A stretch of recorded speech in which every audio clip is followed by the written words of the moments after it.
Today is Wednesday, February 25, 2004. This is a meeting of the Franklin County Board of Commissioners. About 10 minutes, and Bridget's going to come in at 9:45. I've heard about all the road I want to hear. Bridget's going to come in at 9:45. Kim's going to come in at 11:15, and they will be in there at 11:20. Thank you. I'll accept it. Basis and petition. That's No, I correct. didn't. Oh, Lynn Barnett brought in a new one, and I just took it up to Darren. The wording of the paragraph is fine, but he has a question about whether those three other properties can be included in the same hearing. And I said, well, if it's a new asked him about petition, I thought if it was a new petition, and I thought he said the other day That it could be anything they included. want to include well, they during the didn't- hearing. They didn't include those properties. They didn't change the property description. But I thought they said, I thought that's what he said, is when you have the hearing, you can bring them in if you want. But Anyway, I just wanted to know that it went up to him, and you can ask him about I think he's splitting hairs I'm not pleased with his On- answer. on that sewer water district.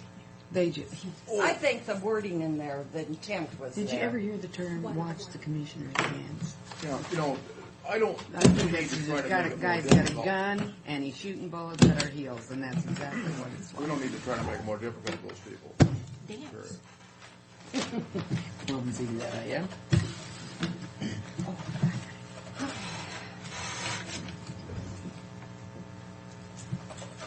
No, I think it was. Did you read this memo? I said, John, you're just absolutely. That's all right. Yeah. I said, we can't help who takes stuff out of our garbage can, but I said you don't invite them to.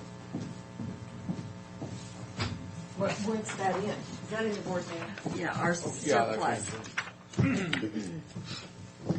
Well, That's not bad. they've had some requests Did you look at that, to sir? ask when they're going to clean that. No, I didn't. When they're going to clean that building out. The last page has all of the leaders of the community, and I see that there's, Oh, they're Tridec yeah. Council. Well, is Michelle a party credit? She may be somewhere on the board. Okay. We want to have a motion on the consent agenda? I move the approval of the consent agenda. Second. All in favor? Aye. I hope you don't have a mess, Pat, like you have sometimes in the I past. don't. And I would never say I give you any messes. I give you very important paperwork for your signatures. And you're a Right. very important person. Our very important signatures. Yes.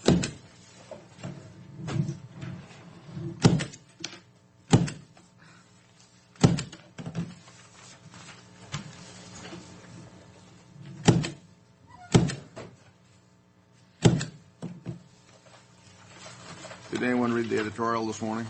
No. Well, they were kind of giving to the FFTF supporters a little bit because they've been criticizing those of, So now they're being a little nice too? I don't know. I didn't read it, and I looked right at it and said something about, I never read the letters of the editor anymore. And Well, we had But I walked away. that presentation to Hayfick I thought was quite interesting. oh, yeah. I thought that was very I interesting. didn't put stickers, but right up there. But I certainly was not appreciative of the way they are redoing those bylaws. I mean, that is so confusing that I've never done anything like that. Had a study on something, done corrections the way she did them. So it may be that I'm behind the times, and that's the new way of doing it, though. Did they line out what they're removing and underline what they're adding? They said deleted. They show you what it was like and underline what they're removing. Then they show you what it's like and have out here deleted and still have it in there. Why don't they do it without it in there and done so you know what it sounds like? You can cross it out yourself, but it's ridiculous. It's double. It's double the thing. Well, I didn't have any from me, so I couldn't well, figure there out should what have- was. And then Then come to find out, no, don't look at those that we sent you, which Pat's left me a message to be studied over the weekend, so I study it like crazy, and then they say, here they are, now next time we'll talk about it, you know. So I said, Pat just did that to me, to make me study it over the weekend. So fess up, Pat. Hey, I confess, I did. That was the message.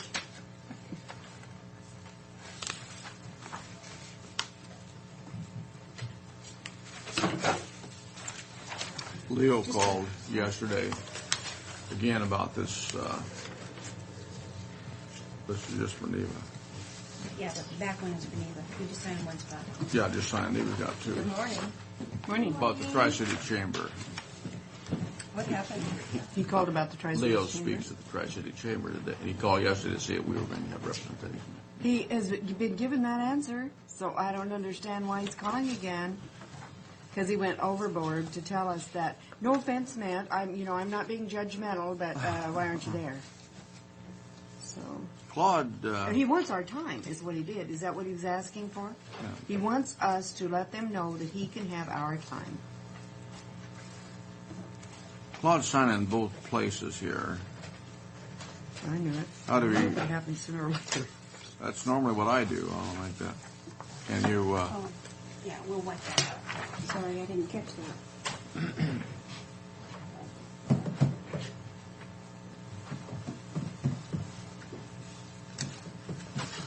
And I think it's up to Tri-Cities Chamber whether they want to give him our time or not, because, Leo wants 20 minutes.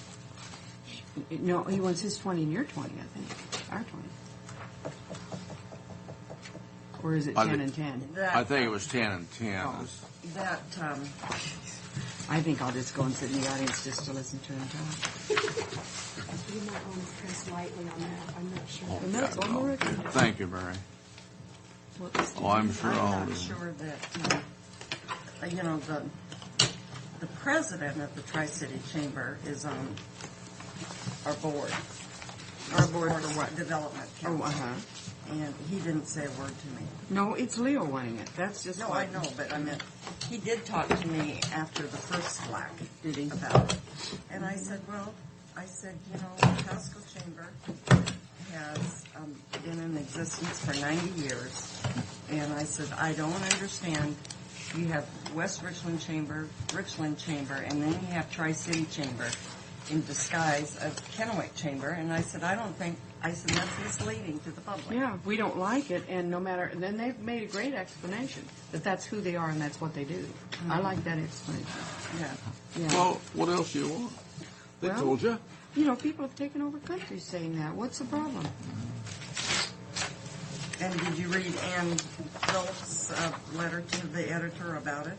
I move Long for time ago, you approval mean? Oh, of yeah. the Well, since she's been vouchers back. as listed. Yeah, I think I did. Is Would there you a say second? that again because I didn't listen? I'm sorry. I move for approval of the vouchers as listed. Payment of the vouchers I'll as second the listed. motion. Aye. Aye. And I do have one marked here, but it's only marked for Tony. Are you opposed to that, We will Madam be Chairman? having All in favor? Aye. Aye. We'll be having a resolution done, creating this line item for them, and when that resolution's done, you will change it over to that correct line item. Okay. Those were on the vouchers we had looked the other day. No, that's on this new So I batch. made you. On the new do batch, stuff okay. that wasn't necessary. I don't know if Fred has addressed the other ones with Rick yet or not. Fred was going to come back with that, I think. I believe that's how we left it.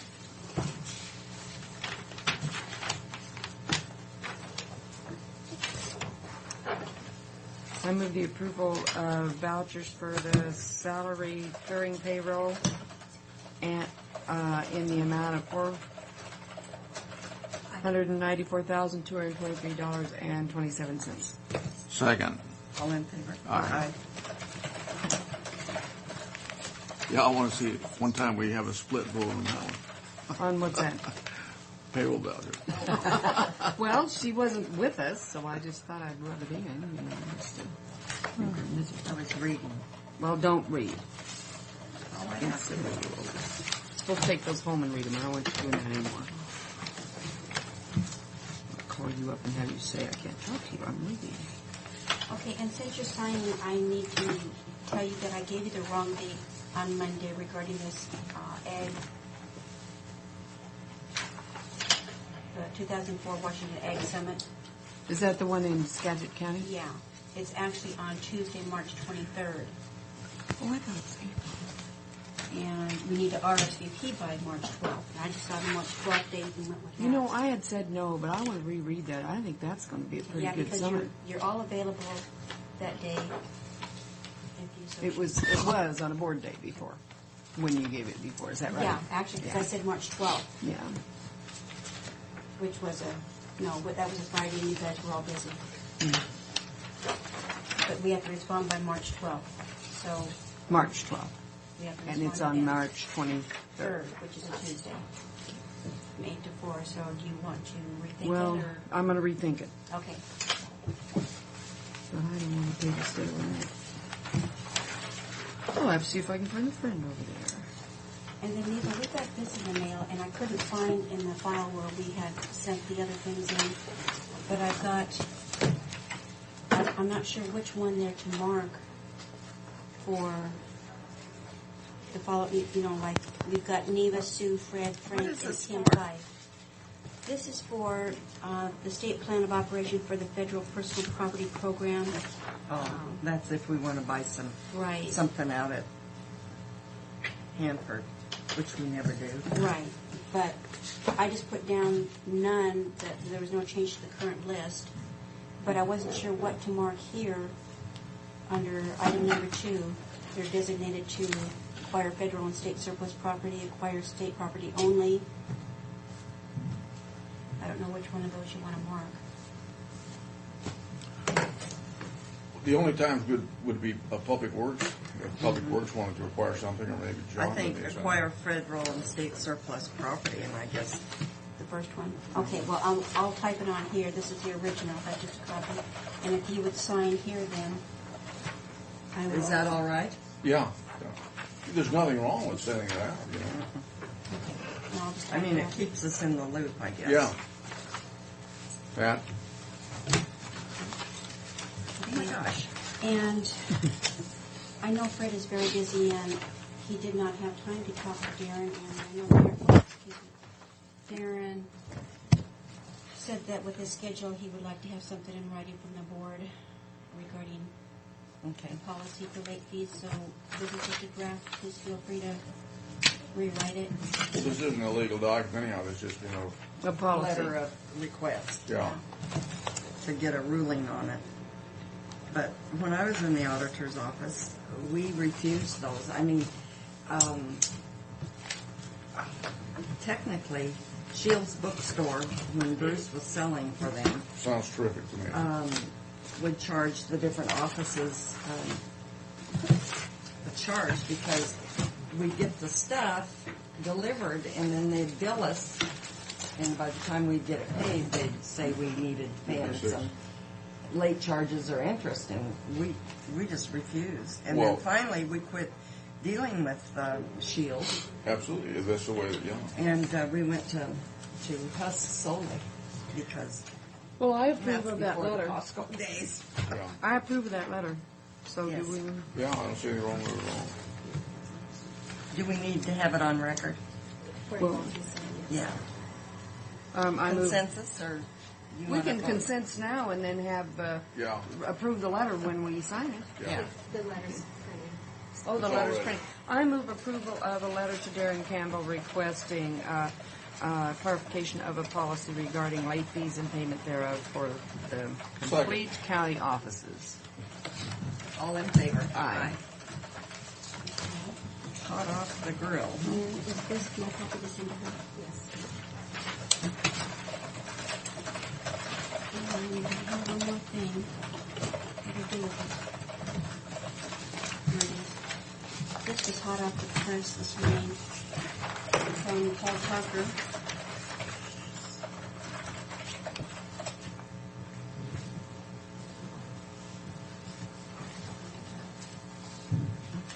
I don't think we're counted in those counties with small tax base, are we?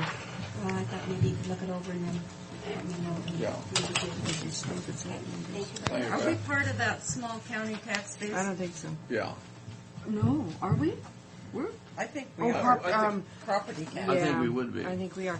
Well, yeah, we need to send him a thank you and. God, yes, we're, Oh, gosh. We need to send him a thank you regardless, just on behalf of the county family, you True. know, regardless. So.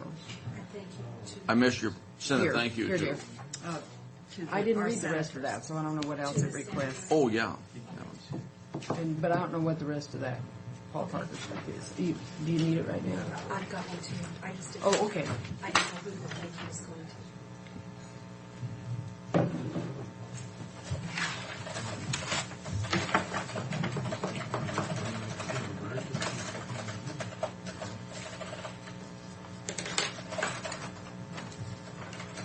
Okay. Are we ready to have this shown in Yep. number? We're ready for you, Eric. Come forward, morning, Eric, Tim. How are you doing this morning? Good. How are you? How are you this morning? Good to see you. Hi, Eric. He gets to be the first one today. Yep.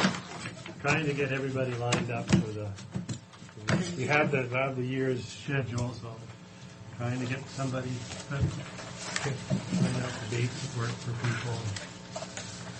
Tim and I will just get the calm before the storm and getting out into the field, so let Tim I'll go. tell you, the way the weather's looking, why, Yeah. spring might have Growing almost. time. It is, you know, you see tractors, boy, guys are going to get the boom.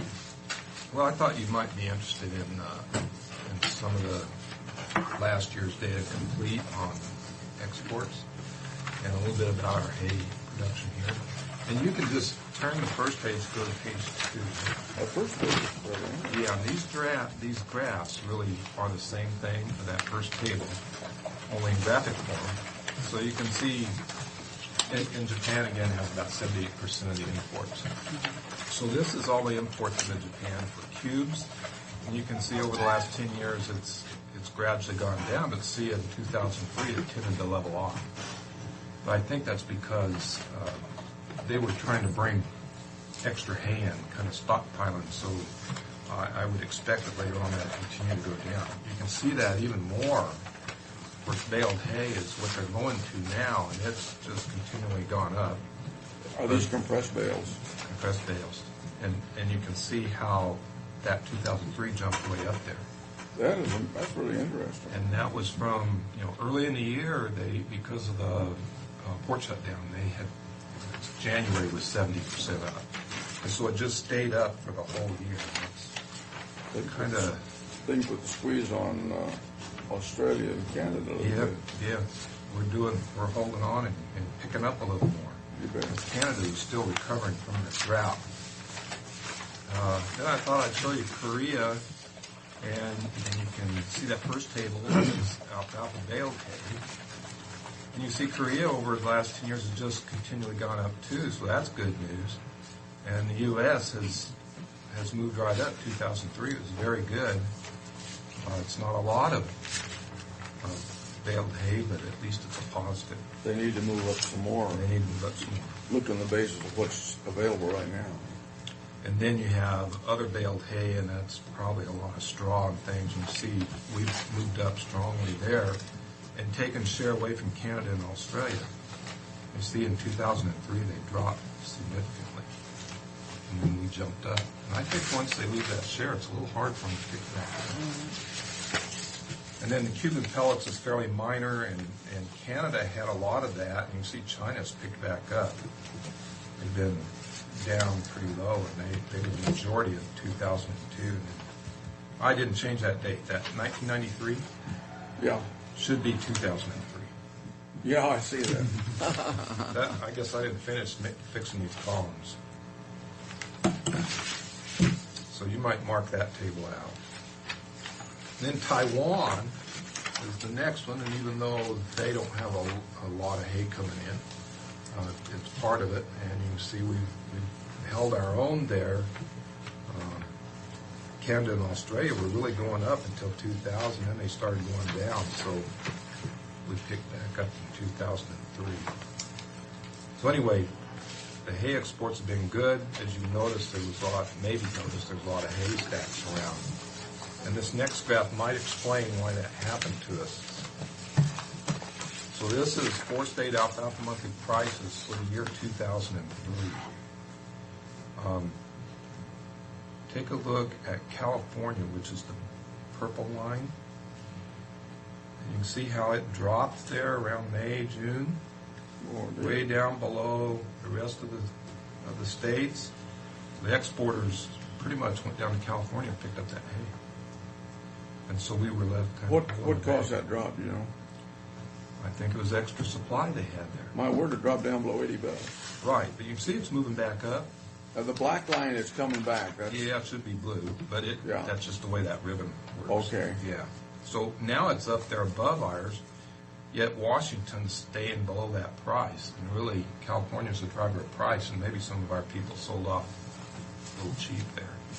So that's what I hope the growers, they get this type of report once a month. This is really helpful. This will help them make a decision.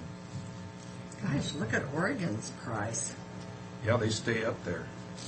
Wow.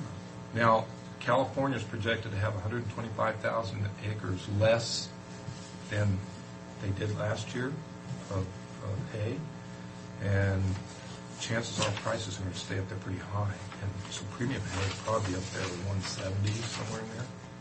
On These the other Oregon guys on the southern end of the state, that's that high mountain hay, and they get that really good price. So this average price, remember this is an average price. Mm-hmm. It's premium and feeder hay.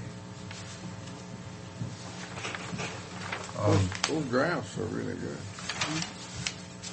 And the last thing is, I won't go through it too much. You can read it on your, it's things that I did in 2003.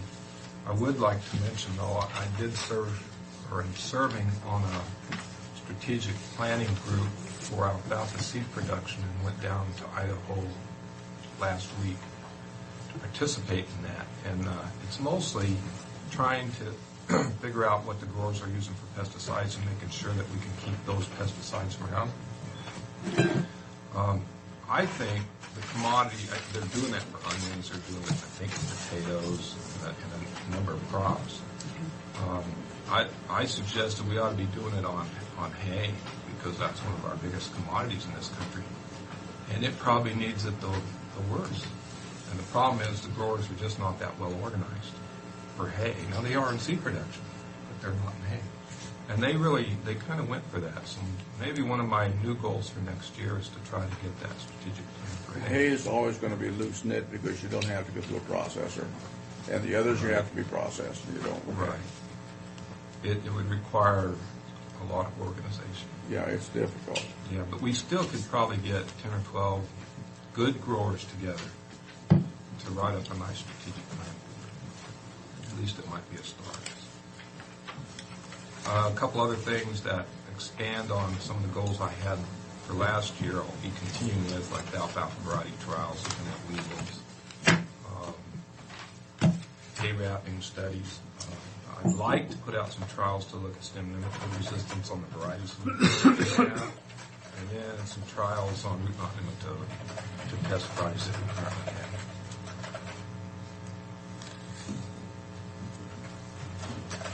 Interesting. Anyway, I think our hay stocks are starting to work down. The exports have picked up.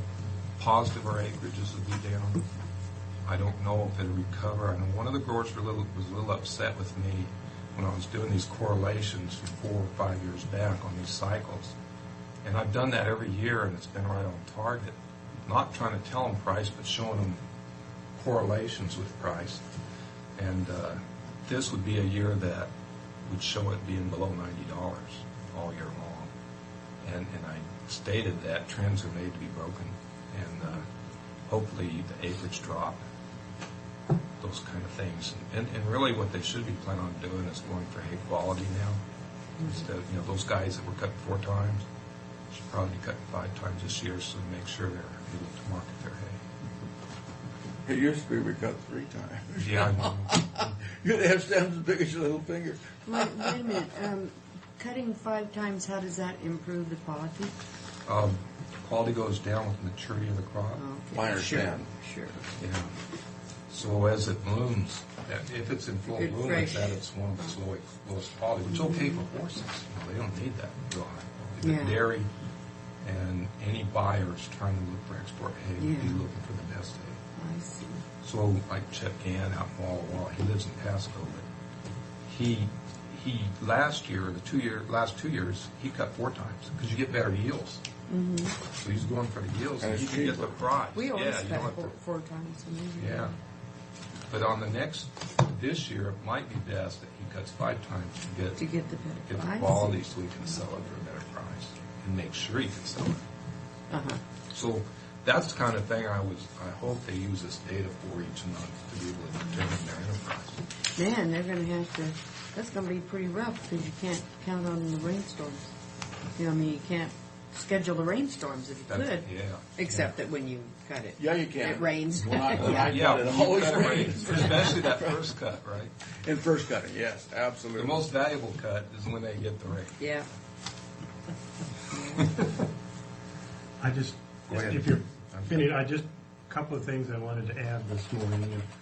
And one is, I mean, this last page that you see from Tim is what we're in the midst of in extension at the moment in annual reviews. So for everybody in our office, all our work is actually boiled down to what? By the time it goes into the administration in Pullman, it's boiled down to 1 page. So this is From 36 pages. yeah, we have much longer reports that we do, but this 1 page sheet such as this will go in for each one of our We each like one of our one-pagers. agents. We like that. Yeah, You don't want okay. that 36 pages. And that's one of the things Yeah. that determines the merit rating for the year and if there's money to raises. But we're trying to get busy now and plan for the new year, and I've got I've got monthly meetings with the Fieldman group for breakfast and the potato growers for luncheon meetings throughout the year. Got field trials about to go in. But there is one thing I wanted to bring to your attention and ask your help. Well, actually 2 things. One is that this year my appointment as chairman, or actually they've changed our designation. We're no longer chairman, but county director. But it's a 4-year appointment, and my appointment will be up this year. Doesn't seem like I've been chairman for 4 years, but I'll need to give your names if I can to my supervisor, and they'll be contacting you. Why about- don't you draw up a letter telling all your virtues and bring it up for our signature? That will work. Yeah. Just doing that. Yeah, I'll give you my.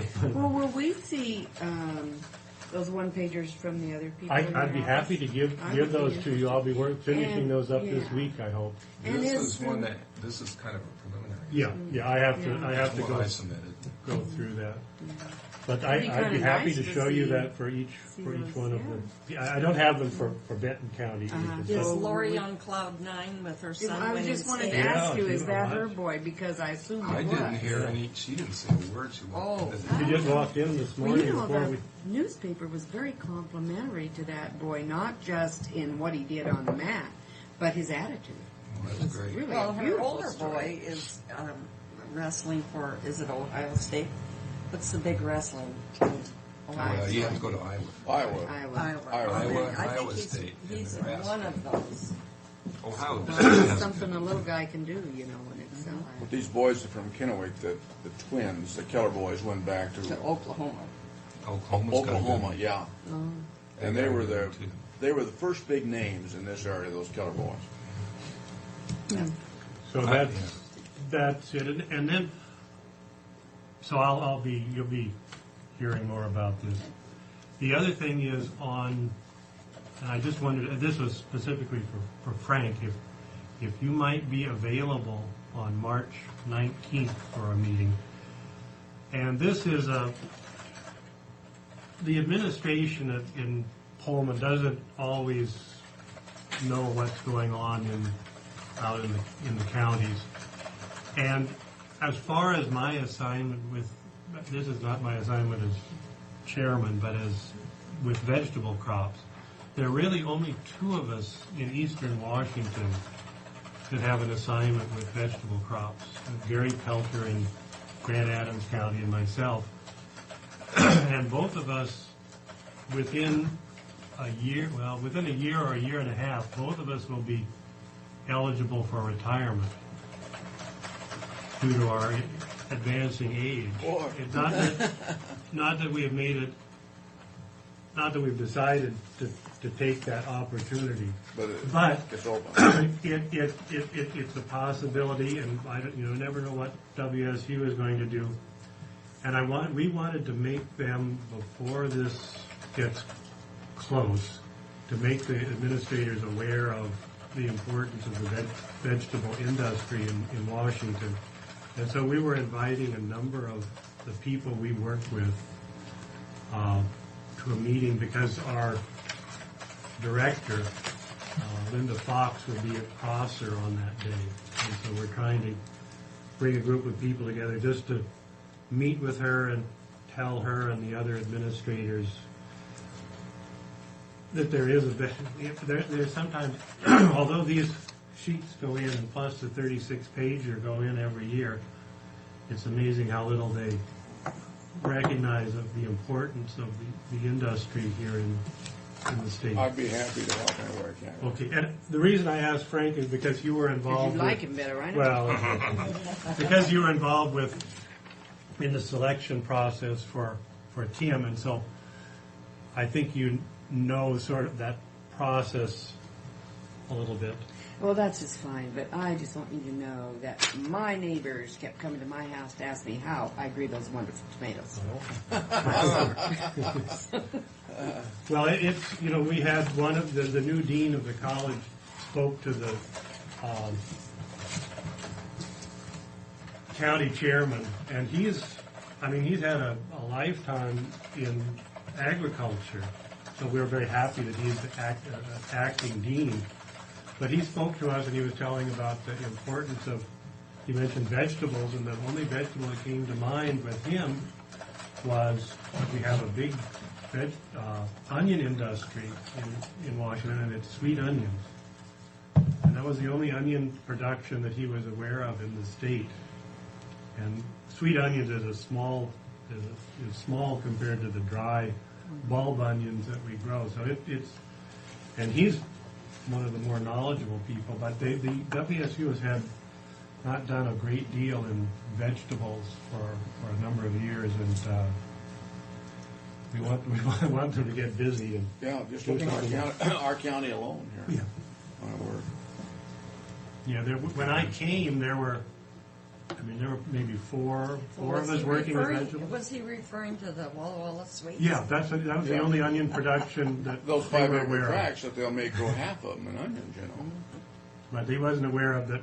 We have an onion seed industry in Washington, and so He needs a lot of schooling and help. And some of the other administrators don't have a background in agriculture, and so we need to sort of bring them along. And that's what Gary and I are hoping to do on the 19th of March. Okay, our next appointment. Okay, sorry. Thanks, Tim. Thank you. Good to see you Thank guys. you very much.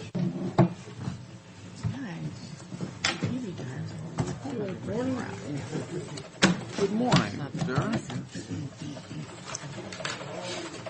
How are you this morning? I'm good. All right. I'm as good as I can get. My ears are still plugged up from the surgery. It just drives me nuts I sometimes. imagine. Mary asked me a question. I just thought I'd clarify. There's a renewed petition for the creation. The hearing you have to have is based on the boundaries in that petition. I do understand that there's been some additional documents from some other landowners, or at least proposed That wanna be in. landowners who want to be in. But under the statute, your hearing is based on the petition. At the hearing, people can present an additional petition signed by all landowners of additional land that might want to be included, and then you can consider that. Oh, good. At the same hearing, if we, At they that bring hearing, it in. that's one of the main purposes of that hearing, is to talk about what the boundaries of this thing should be, assuming you think it should exist at all. And people can say, gee, I want to be out and it should be smaller, which is, they don't need a petition to do that. To enlarge it anyway, though, to increase to add territory, you have to have a signed petition signed by all of the landowners in the new area. And I think Now- what it is the church, the school, and what Yeah, there was- currently you have something from a church, I think from a And the park? Basin City Park, and They have something to from be the school contiguous. district. I think the school and the church all hook on to, They're all contiguous to that. yeah. Yeah, that's my understanding. Now, the question at the hearing will be, are these sufficient to be called petitions, because they're not really written as petitions? Probably, they're written documents from, the question I really would have is, given the nature of these entities, and I simply don't know, but you're going to have to find out before you can consider them, are these the landowners? These are all municipal and nonprofit Probably corporations. good for him, just go ahead and get that petition They're signed gonna by have- them. They're going to have to show that they're the owners of the land, the title Well, owners, and I don't have any idea if they are. In a or not. church, the title owner in that is would be the board of directors. There wouldn't be no direct. I don't know how it specifically, that this says, the church one does specifically say the property is titled in the name of the corporation of the president, but it's signed by Ferris Neff, who's a local church official, and I don't know if he is You see the chair and the in official any way connected to the signer. actual title owner other than his membership in the Yeah, church. I but just don't know. do we know that in regard to the other property? Well, no, I'm sorry, owners? all these I think are, I simply don't know, and my point is, if they're going to want you to consider this, they're going to have to Prove that they are You're who going they to have to know are. who the owners are and that they've Yeah. all signed. The other one is the Basin City Park, which presumably is owned by, Go to the church. They have Municipality, to have it in and there. there's no incorporation so there. I guess I don't know who owns the park, but in order to consider it, you're going to have to figure out who the owner is, and they're going to have to sign this. That park would be private, something donated probably by Lone Well, Bailey. And the school district is signed by the chair of the school, I assume of the school board, it doesn't say Yeah. that, but I assume that's what he's the chair of. And again, I presume he would have authority, but the point is, they're going to have written petitions presented at the hearing, and they have to be signed by whoever the title owners are. The easiest way, in my opinion, since you're county officials, you have county departments who have records of who owns the Yeah, title I property. think we just go down to the Have those assessor. departments tell you who the title owner is, and then make sure that the title- signature. The title owner is those entities, because that's how. And then maybe some correspondence if some. But you need like from the church. You need something from that each says- entity that says this person is the official signator for ownership purposes or whatever. And there are That's- three that's really entities. poorly worded, but you don't understand my point. Yes, we do. And there are three entities that we're talking about. And there may be more by the time of the hearing. But right now, there are The three. three that I'm aware of. School, park, and church. School, park, and church. Okay, does that answer those? And as far as what your notice has to say, it's in the memo I already gave you, so I won't give it again, but it's just three things. Notice that a petition's been presented, time of the meeting, and setting forth the boundaries that are in the petition. So that's your notice you have to send out for the, This may be inappropriate, but is it appropriate for the Commissioner's office, having received those three, to send a letter saying we need this further information that says that you're the authorized person to sign it, or we need it in the form of a petition, or, can we do that, or do we have to keep on trying to help them do it? it's kind of an awkward, unusual situation. I don't know if that would be inappropriate if the Commissioner's office wants to sign it. Send a letter simply reiterating that for people outside of the original definition of the boundary, they would need a petition signed by the landowner. And we're going to need some evidence you are the landowner. Again, given the different formation of entities that own these things, I just don't know the answer to whether these people are the right signatures or not. And frankly, I'm not probably the one to decide that. Can you come up with a stock letter for us, Mary, I'll try. that we can, to all three of those, we can send the same letter to all three and get a signature, and the sooner we get that thing going, the better. Probably not as big a deal as I'm concerned about. Probably these signatures are the right people. I just don't know. And I wouldn't know if they had them, and I don't know if you folks would. Anyhow, enough of that. We talked about that for 2 days. Do you have anything else for the legal department? I think just that. We want to help those people any way we can to get that thing underway. So because- all we have to do is go downstairs and then give each one of them a call and make sure that they have the proper signature proper official of the entity that can sign. But we need, when they come, so there's plenty of time. to send them a letter so we have some official documentation of what we've done on this thing. Well, do you think we should send them a letter to Yeah. get a? I don't think we'd be out of order at all. Would that We're be a just conflict for us to requesting- do that? Because we're asking them to bring something to a public hearing. I think Or else we you can can tell indicate him. that you've already have received a copy of the Okay. petition you understand will be presented at the hearing, and We've been before it can be advised. properly considered, we need to know for certain This- who the Okay. This is all an right. unusual who the owner is. situation. It's very unusual. I mean, Yeah. you're right. You don't want to be in the position of recruiting people to petition in. Right, right. But I That think was if you my indicate whole that we've point. received what we believe is a copy of what you will be presenting, and we need Just- clarification. Yeah, all we're asking for is clarification on it, really. Okay, okay. And frankly, there's a good chance their clarification is going to be, yes, these are the right signatures, and here why. But I wouldn't know looking at them.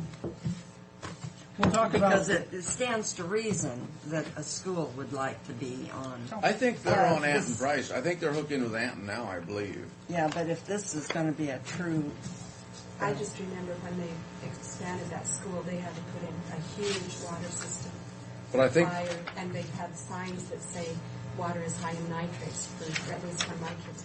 but I think they did hook into Anton. So some of those were hooked into Anton's Price. I'd be real Yeah, bet they I are. think so too. Yeah. Because I remember the issue. well, then why would they want to come into this one? Because they want to be part of one district. Oh, I think later on you're going to meet with Ray Rotari. We're going to track, and among the things he's going to bring to the table is the bid that happened last week. I think at that time it was tentatively accepted pending legal approval. I told Ray to talk about it in his time, so it's on the agenda. But just in case I can't make it back, part of what he's going to tell you is that it was not given legal approval. There was an issue with the way the bid specifications were written, so there'll need to be some formal record of your decision on that And- under Ray's time. We're going to go right back out, but not be so specific, so it would be, I think they need to have a better process for Direct it determining to what the one. specifications Yeah. need. yeah. It's the only thing I can think of at the so moment. that's all we have to do is reject all bids because My understanding is the recommendation is going to be that all bids be rejected and that we start a new process over with developing new specifications. Unofficially, they've been rejected. Officially, we have to do it. And that's my point, yeah. There's no Yeah. record at the moment of, well, I questioned it the day we opened the bids. So, I think we all were looking at something different, though, and on the specs, the way it was written was kind of like we did on that New Holland John Deere case, as far as writing specs for a particular item. You can't do and I don't know that. about that, but yeah, they clearly, Well, we rejected some of the those, too. specifications were Didn't we? not We appropriate. did, and we came back and redid it, but it was on a pricing structure more than. But it's, Anyhow, I guess I don't know what else. We'll talk a whole That bunch about sounds- litigation next now, week. is this petition worded to your satisfaction?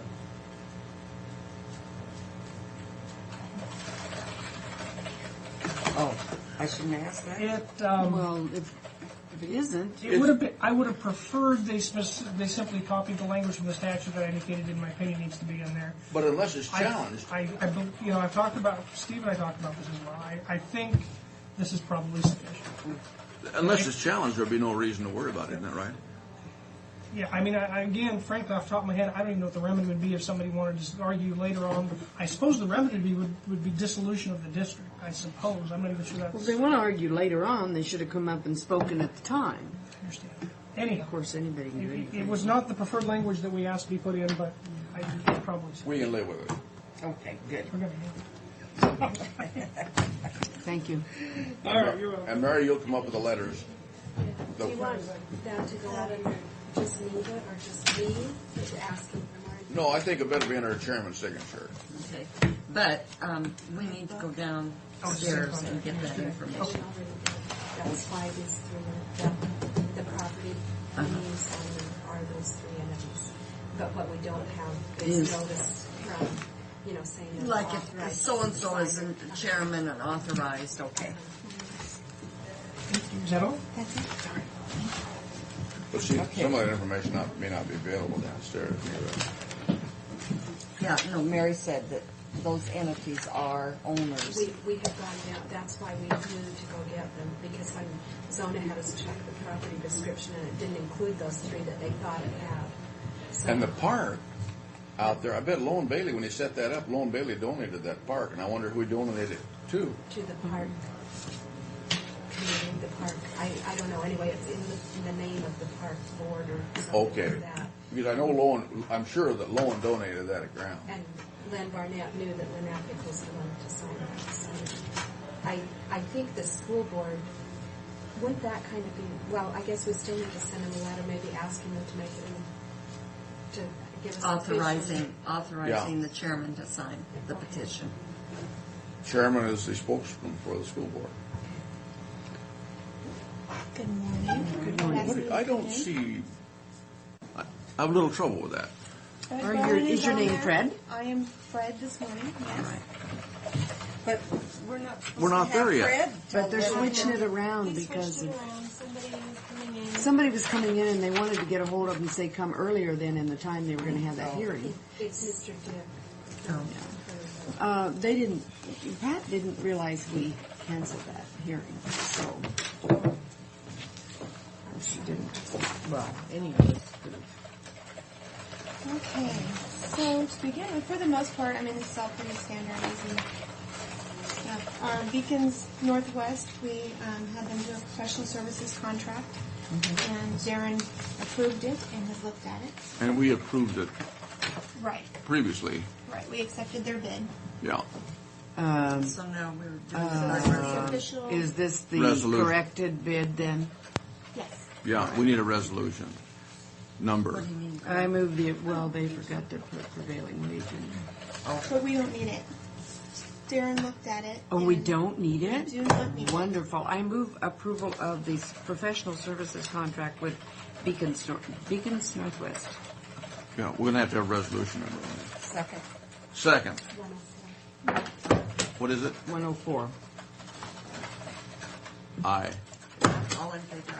Aye. Aye.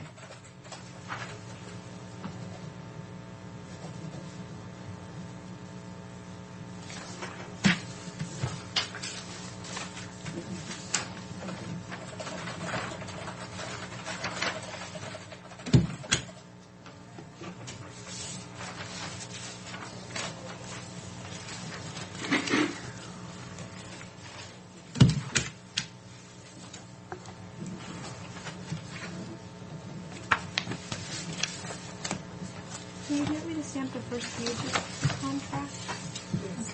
Or I can do it, it'll be fine.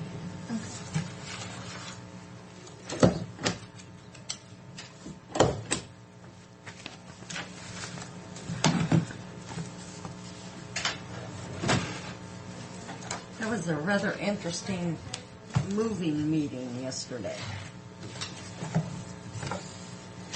We had a meeting with Beacons. Oh. Becky from Beacons came in to talk with the initial group that will be moving over to the annex. Oh, and uh-huh. Went over how to label things in the boxes. And things. Oh, uh-huh.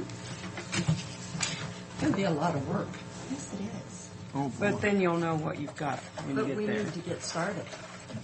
Oh, well, I'm still talking about this one. Yep, there's a lot to do. Are we going to take all of these things down there? We kind of decided we probably need to, but I don't know.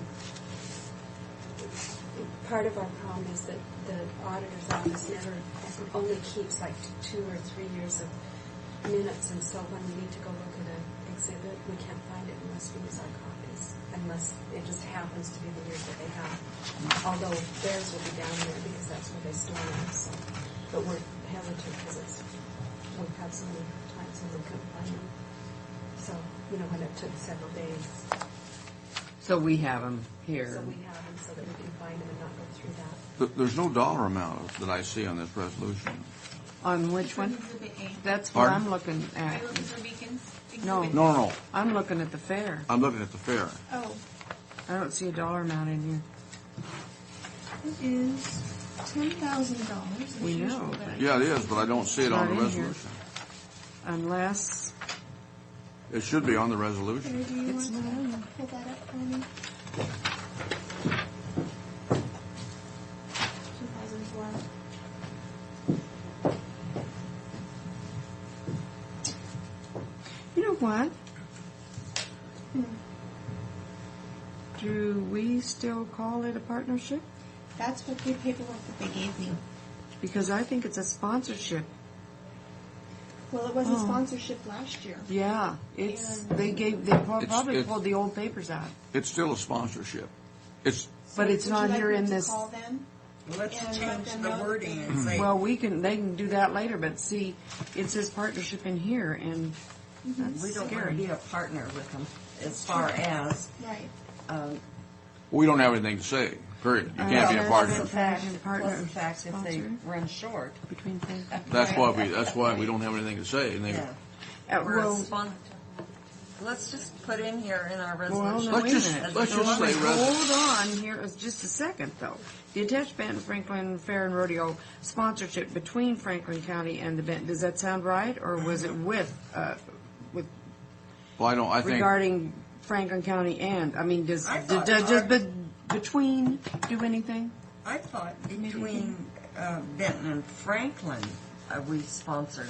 no, we don't it's- enter into agreement with Benton County. It's us, see, and the Fair Association. And this is right. That's It correct. says Franklin County and the Fair Association. Yeah, we don't, Benton County doesn't enter into it with us. Yeah. But we should still change it from partnership to Oh, sponsorship. yeah. Yes, We don't want to be Let's partners. see what that is.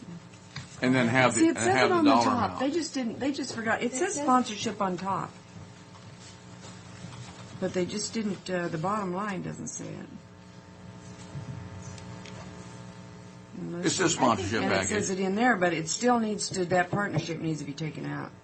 Yes, but their paperwork also says partnership, so maybe we need to have them Yeah. paperwork. It says as one of the official sponsors Okay. of the Benton Franklin Fair. Well, maybe, It says sponsors, I think,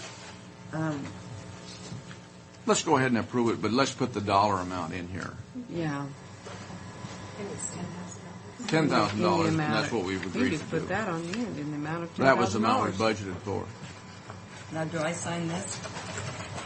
I move, Did Darren go over this one? No, I didn't. Why don't I give it to him now? We'll bring Yeah. it back on Monday. And I'll talk to Okay. them about their partnership sponsorship. Okay. Okay.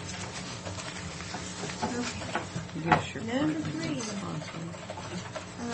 This is a change order with SCM for $3,800 on RV Park. Fred has looked over all of this and actually asked them for the change orders. What was the purpose of the change order?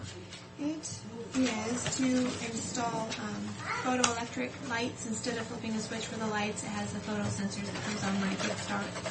Okay. And But- then there are, And then it go off when it's dead. But that's a rather healthy amount for that. Well, it's not all, isn't that what's listed on page 5? $3,800. right, $3,800. Yeah, it's other things though, too. Right, right. But I mean, we're looking at $23,000 change order here. No, we're looking at a $3,800 change order. But what's this change order for Bergen? It's on the resolution, it says $23,500. That was change order number 1 that you have already approved. This is change order number 2. Just I don't mentions know that you- why that's even in there.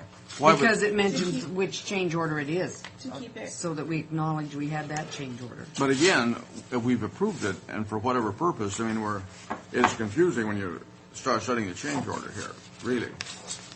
And we don't have a change. to keep it, But this keep last a running paragraph total in tells the meat of this particular. That's just a paper trail, is Yeah. what you've got on the, but the actual, what they're gonna do is on page 5 of this new change Okay, order. well, no, that's a lot different. I looked up. Okay, Okay, do you want a motion on that? it's change order number 5. No, Number 2. I move approval of change order number 2 between Franklin County and Paragon Construction for modification and changes at the Franklin County Recreational Vehicle Facility. Okay, I'll second that motion. Maybe I should say in the amount A of motion. $3,801.59. Okay, all in favor of the motion? Aye. Aye.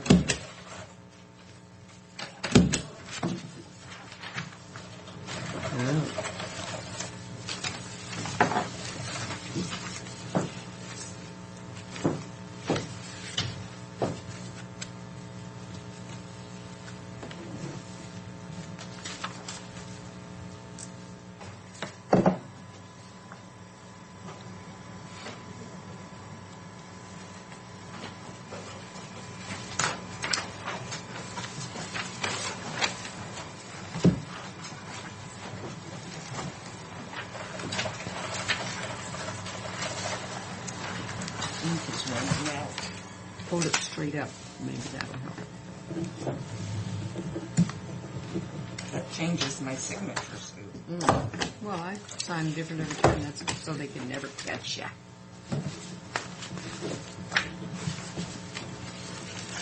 It does kind of change it, doesn't it? The IS vehicle. I hope you're not asking for any money or anything like that, Bridget. I knew you guys would be happy to talk about this, and that's why it's last. I don't. Oh. Darn. This is just Neva's, right? Yes. Yes. In October of last year, it's the last page of your packet, Got it. the board and Fred and Tim Fife discussed the surplus of vehicles at Public Works, and the board decided to have one vehicle for Fred and one for the Information Services Department. So I put together a resolution in October. We did? Mm-hmm. Where does that show? You know, it doesn't. I don't That's- remember talking about it for information services. Really, I don't. Because what I was told was because IS is going to be going back and forth, or they do go back and forth between the different offices, departments, track, the annex, county, public works. Yeah, And- but they all go dispersed differently. Right. One vehicle's not going to help. Right. Well, from what I didn't even get to talk to Fred about this because it came up basically yesterday afternoon, and he remembers it coming up. And he told me in October to put together a resolution approving the vehicle for $3,000 to be purchased from Public Works and an additional $1,000 for a canopy. I think it's a truck, so that they can haul their equipment without. Why don't we put it back on? Well, wait a minute. Why don't we just look at our minutes and see if we have anything We've in our got 'em minutes right there. about it? That's the That's only it, thing I huh? can find. The only thing? The only thing Well, I we can talked find. about the mosquito district and Fred. Getting, yeah, it's on the back here. Why don't we put it off till Monday on that, Bridget? Well, Fred is not going to be here on Monday. Do you want to wait till Wednesday? He's going to be here Wednesday, is he? He should be. Yeah, He'll be He's back coming back Wednesday. Tuesday Oh, Tuesday afternoon. afternoon. Okay. yeah. Let's put it off, Gwen. That makes sense to me. That'll take you off the hook. I really appreciate that. So, just to get you thinking about It would it. have been kind of fun to lash her, wouldn't it, with Were the That's vouchers right. approved criticism? this morning? Yes. Okay. Then we do have one additional item. They had a bill for $298, and because they were told that they were going to have this vehicle, they put the tires on it, had them balanced and rotated, and checked the battery. So That was very $298. presumptuous of them, wasn't it? To think that from October till now, huh? Well, they were told it was coming. So We they paid usually- it out of their information services repairs and maintenance office line item. That was the wrong thing to do. They should have taken it out of their personal checkbook. So, and you guys approved that this morning. It was paid out of their repairs and maintenance line item. So I just But we wanted to don't let you look at guys. individual vouchers. Right, but that's why I'm telling you, because I know it's there and I wanted to let you guys know. Uh-huh. You told us after the fact, didn't you? Well, But there we was are a all policy that addressed it. Is this what you're speaking of? a policy that addressed what? The payment? We weren't, No, there's no No, it's policy. for the vehicle. Oh, That I'm has s- not oh, no. officially been approved. yeah, no, we need to come back and talk about that. So should we pull that one voucher? How would you guys like to handle it? Why don't you just pull it out? Okay. Do we need a motion to pull it since you have? So moved. Second. All in favor? Aye. We'll talk to Mr. Bone. Hopefully he'll be here this afternoon. Okay. Tell him actually we'd like to have him cancel his trip to talk about that. We want him here Monday. Zone changes? How come? We can leave.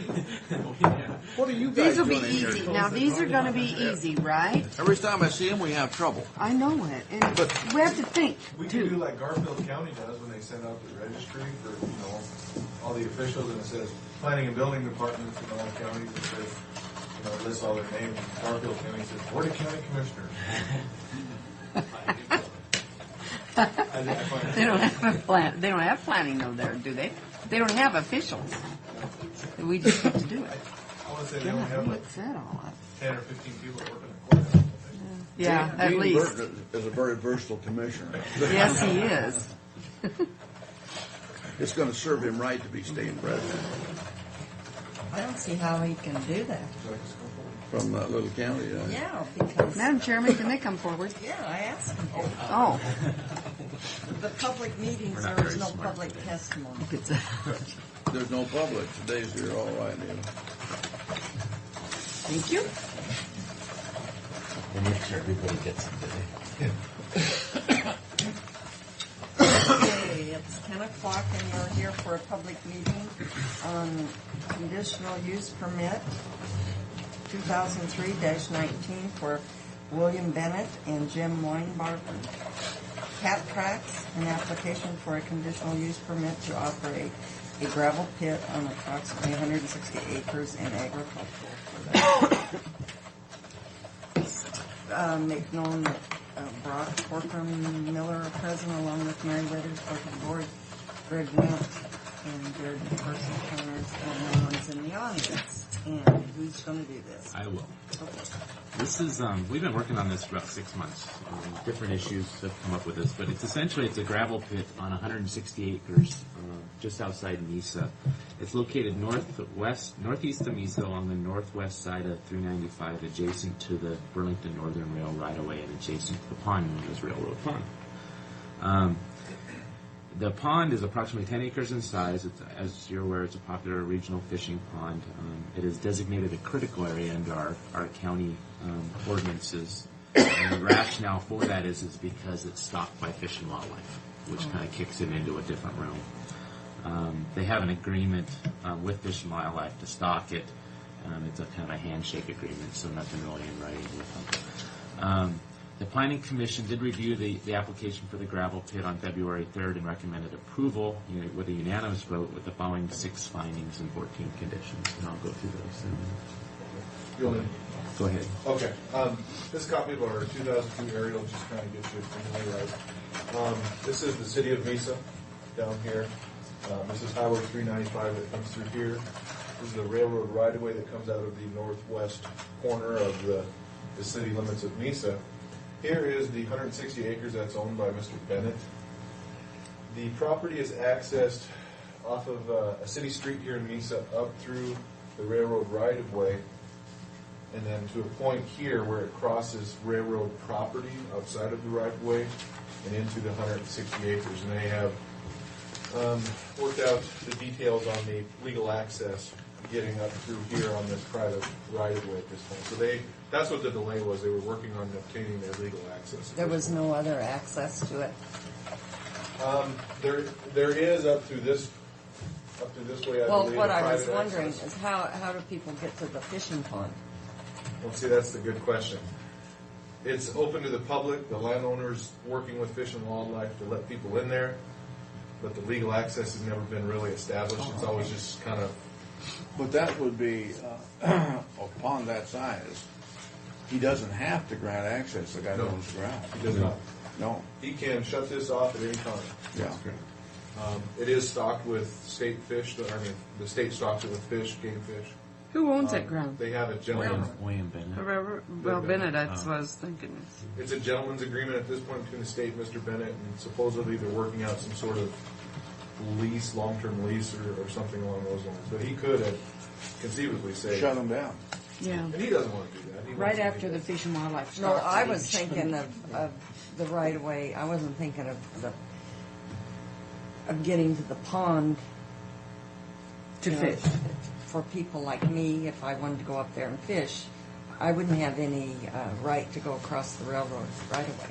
Well, it's Officially. It's private land. It's private land up there. This property here and here is railroad property, privately owned. But the pond is on private land, The though. pond is on private land. Yeah. And at some point, And the pit and I will think be. they have. I think the Fish and Wildlife and the railroad have an agreement to let People the go. public travel across here, and maybe even travel through here. We could never officially determine that, but Mr. Bennett obtained legal access through the railroad right away, crossing railroad property. So if he's got that access and he's granting Fish and Wildlife the use of the property, then the public should have. Because it's. We're not lawyers though, but Well, it's it public. makes sense. But that it's way. worked so far. It's worked so far, and he could come in and say no more too. So unless they reach some sort of leasing agreement. It's always the trouble with those little lakes is the abuse people make of them, the trash and junk And they bring because in. that is quite an attraction in that area. There are a lot of people who Oh, fish yeah, there. and they go in and they'll leave all their picnic stuff Well, there. I don't know I if think these they people like do the it. Fish and Wildlife being involved because of the liability aspects too. Right. That kind of protects them a little bit, having them involved. in it. Yeah, with the gentleman's agreement, I'm not so sure, but if they work out a lease agreement, Fish and Wildlife takes all responsibility for anything that would happen Right. in this So area. there's a real benefit to Drowning them to You know, doing that. if somebody's there enjoying the pond and they start a little campfire and it spreads and causes a rainfall, they're responsible, Fish and Wildlife. That's our understanding. So, but this just gives you an idea of how they get to the public and the gravel truck or whatever would be using the same road. It's a pretty decent road because there is a gravel pit further on up the line. I think it's Cactus Quarry, kind of halfway between Connell and Mesa. They use the same road also, but they can come in from Connell also. So. Trying to walk you through the conditions. We did put a few conditions on them for this application. One is just basically the application itself. Two, there's a 15-year time limit on the application to come back. Three has meeting the health department requirements. 4 is our fire marshal requirements of fire break. 5 and 6 are basically meeting ecology and DNR's requirements for the application, which is standard for all gravel pits. 7 is to make sure that whoever's hauling the gravel out of there has a county business license. 8, having some dust control measures in place for with water other than the water out of the pond. 9 is the setbacks for the equipment and whatnot from the pond.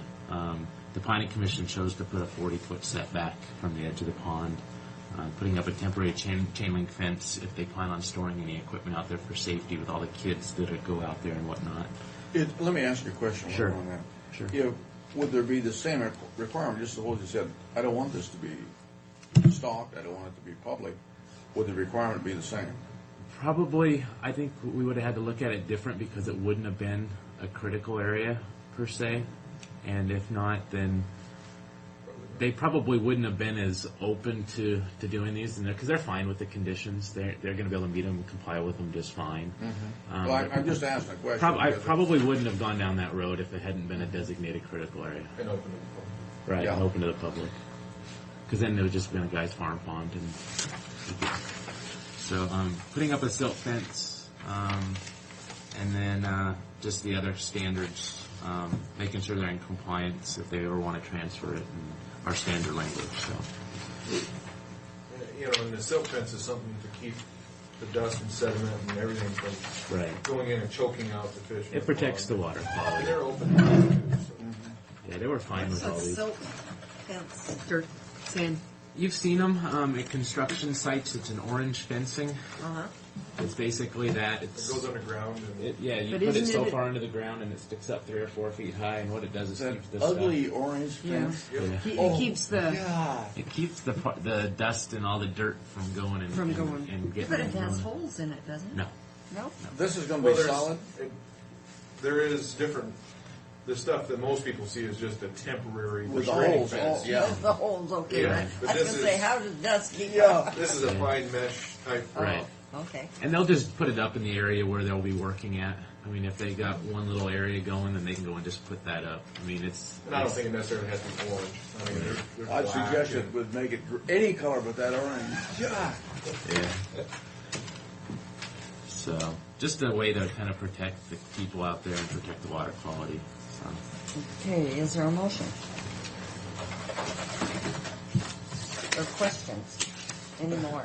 I move that we grant approval to conditional use permit application 2003-19, subject to the 6 findings of fact and the 14 conditions. Is there a second? There is a second. All in favor? Aye. But I have a problem because I do think that orange fence should be changed to a more desert tone. I do. Blend Although in. when they want to find it, when it's buried, they can find it. We can't. That's for sure. It's 104 They'll be able to parameters. find that orange. Have you been down the bypass highway where heading out to West Richland where they're putting up the retaining wall. Yeah. The whole corridor is lined with that It's orange. all temporary orange. cover. She's got one. You can definitely see it. It A should guy be wanted to 106. sell some of that to us out here at track. It should be 106. Or I think. a big bundle of that stuff. 104 was Vicky's.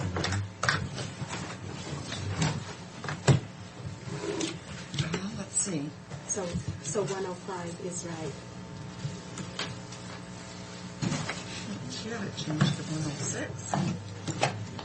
Do you want to use 106 just in case? No. I'm not showing. We keep them sequential. And there is a spot on the last page for the chairman. Do the rest of us sign or just we sign? All one? three of us on the front and the chairman. We'll put our mark on the As long as she ran for that office, Candy heavily and was elected chairman. Are you handling it to it or Neva? One to sign. Neva's. God.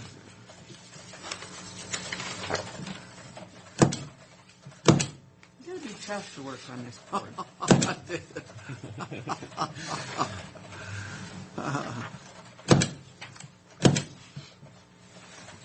I've been meaning to ask, do you, Sign something and be quiet.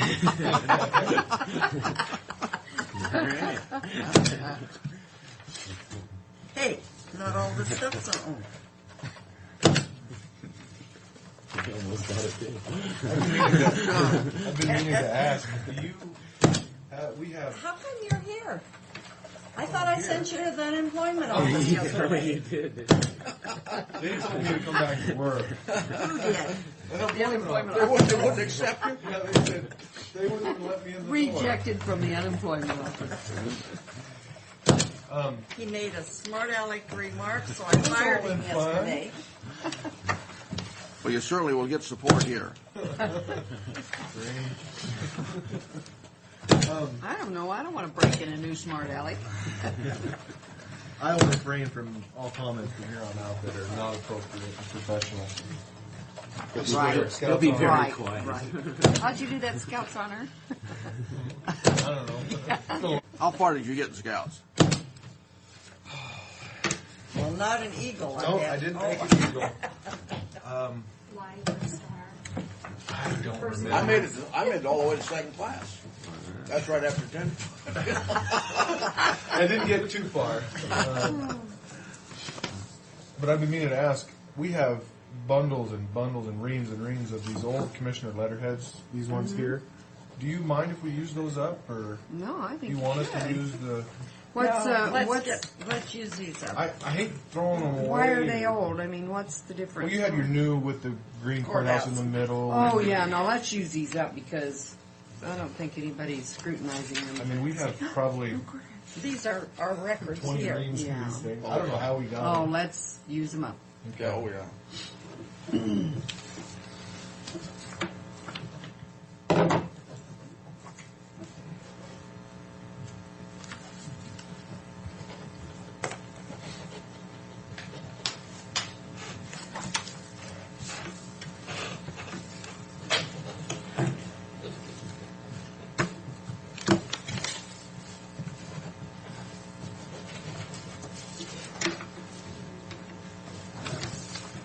You know, yesterday I used the planners as an example and said, well, they could use 3 different colors because they've got these 3 different compartments in these. And then, does that mean I get a raise because I have all these departments? I was thinking, we're one big department, but we have 3 now, eh? Okay, Don't let it go to your head. It was Did you have that inappropriate. form of emotion? It was inappropriate. Now they all support her. Yeah. Congratulations. You created a monster. Anyway, we're here for another zone change. Oh, that first one was not a zone change. This one is, and it's 2004-1. Applicant is Lauren Hyman, and Commissioners Corcoran, Brock, Miller, Mary Withers, Clerk of the Board, Greg Wint, and Jared McPherson. Are there's planners, and no one's in the audience. Mr. Hyman, this is Lauren and Marianne and Brent and his wife. are all partners on this piece of ground. And they're proposing a rezone of approximately 113 acres of land that's currently zoned rural settlement ag production. The land's located in the Eltopia rural settlement area. The proposal is to rezone the ground from ag, which is our 20-acre minimums, to residential suburban 40,000. The applicants stated desire to create parcels that are approximately 2.5 acres in size. The 113 acres is owned by the Heinens, with the exception of a 5-acre parcel, which is in the middle in there, which is owned by Mr. Juan Maria. The rural settlement area allows for a mixture of land uses from residential, commercial, industrial, and agricultural designations. It's right next to School Road, south of Eltopia West. The Planning Commission did a unanimous vote on this for a positive recommendation on February 3rd for this application. They are recommending approval. The one note that I will make in this is number 5 on page 2 of our action summary. The Planning Commission did ask if they go into a concomitant agreement with the county on this application, stating that all newly created parcels shall not be less than 2.5 acres in size net.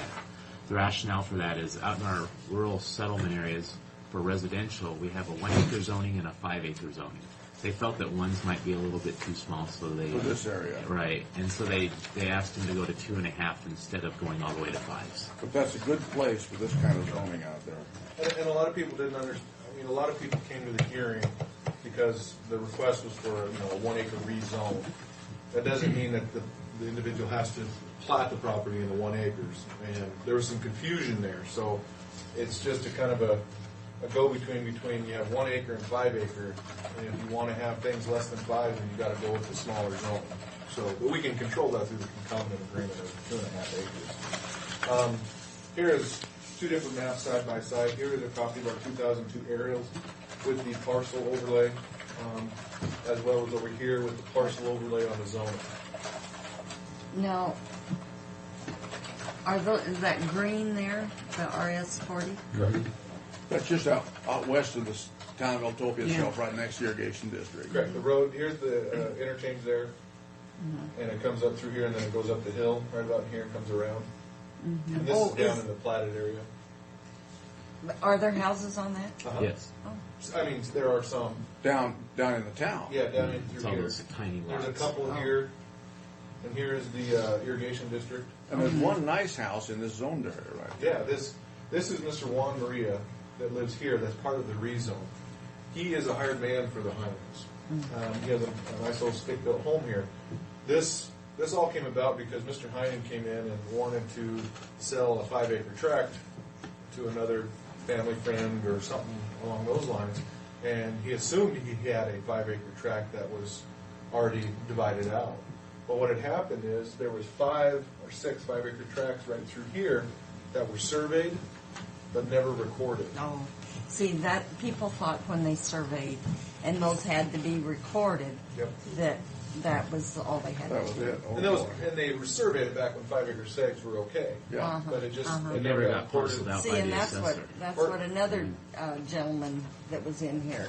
It got recorded. They just They never That's right. parceled it. It was recorded. They just never followed through and had the assessor segregated that way. So it Yeah. was recorded. They're all Yeah, right on that. all of the surveys are recorded. Right. They're required to be recorded. Right. So it was recorded. They just didn't take that last step and have the assessors actually segregate it that way.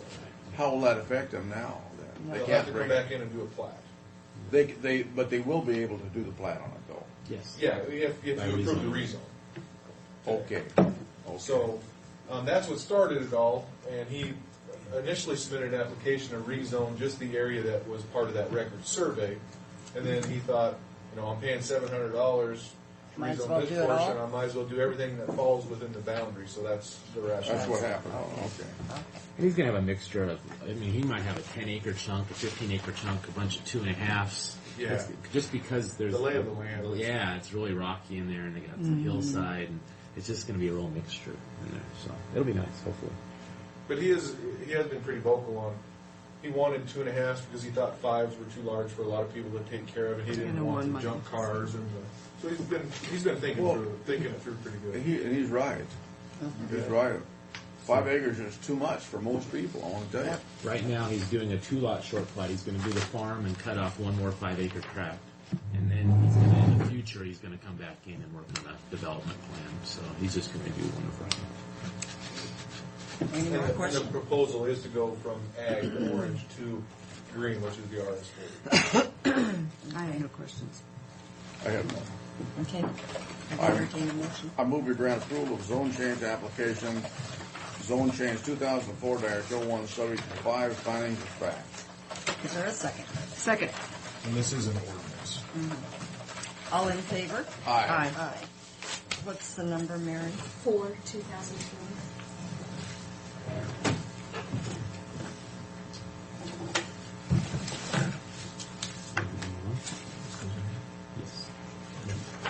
Yes.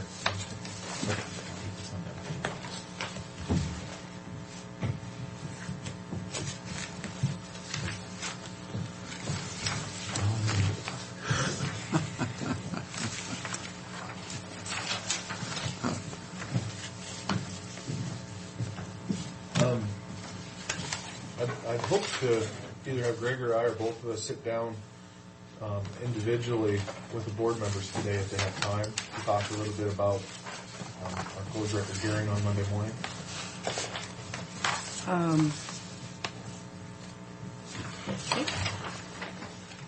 Monday, let me see. By golly, you won't have to talk to me because I'm not going to be able to make it there. On Monday, you're not going to be here? No. Yes, he is. No, you don't know that. I do too. Can we do it right after we adjourn here today with me? So Sure. Whatever works for you. or What when time I do you come adjourn? back in. We may run clear till noon the way it's looking. I'll just come back in after lunch. And, So I have an 11 o'clock with an individual. oh, yeah, I'll be back at 1 p.m. But if you want to meet right after you adjourn, if you adjourn early, we'll be downstairs. Yeah, If you okay. want, or we can come upstairs, whatever you. Yeah, I can come down. Yeah, we have an 11 o'clock with a gentleman who submitted an application for a single-family residence, but the layout is a duplex. So, Oops, sorry about that. it's gonna Okay, be- is that it? That's it. And then, do you have a specific time you'd like to meet? Significant, so that he didn't have the 50%. Okay, And so we just said, sorry. Okay. and our rationale is that the amount it would cost them to put the road in they wouldn't benefit from resale of their, the value wouldn't benefit them. Okay. Are we on a break, Madam Chair? Yes. I don't see anybody in here chomping at the bit coming in. Hey, those maps are really nice. That's just the way you want to be, isn't it? What I'm going to do is we need to buy a new something for elections, but I'm not going to talk about that today. We'll talk about that when Diana gets back. Sure. Where's Diana? She's on She went away vacation. on vacation. Oh, Yeah. Gee, and miss all this I nice weather. think Mount Hood. Ah. I'm not sure. Do they ski? No, Oh. they have it.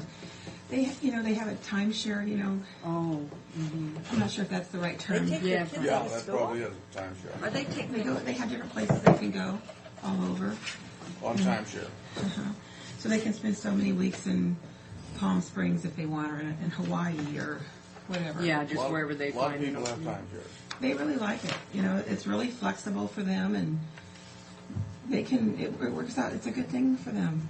So, what I'm going to tell you is what we're doing right now, just to get ready for the move, for you guys to know what's happening with us. Is that yesterday we had a meeting with the Beacons people, and there were a significant number of people from the different departments, all the people that were affected, talking to them, and they gave us very good direction on how to pack and all that kind of stuff. And what I'm trying to work out is that the auditor's office can move in 2 phases. Now, it's contingent upon the occupancy permit being issued for the building, which it hasn't been done, but John's working on that.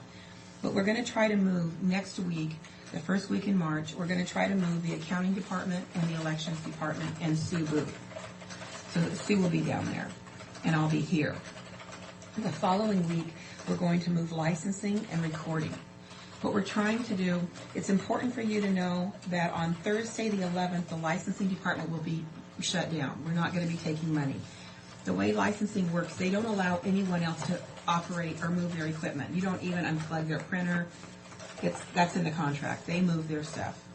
They're coming. We're having a Quest line installed on the 9th for the modem with a connection to DOL. Then he'll be here on Wednesday night at 5 o'clock to move all of our equipment. I'm trying to work it out with Beacons. If Beacons will work with me to move my furniture for licensing that night down there so that when Kevin from licensing gets here on the 11th, it's a smooth transition that he can just start hooking up all of the different computers and the modems. So hopefully that will occur, that we can do that. Hopefully Beacons will work with us.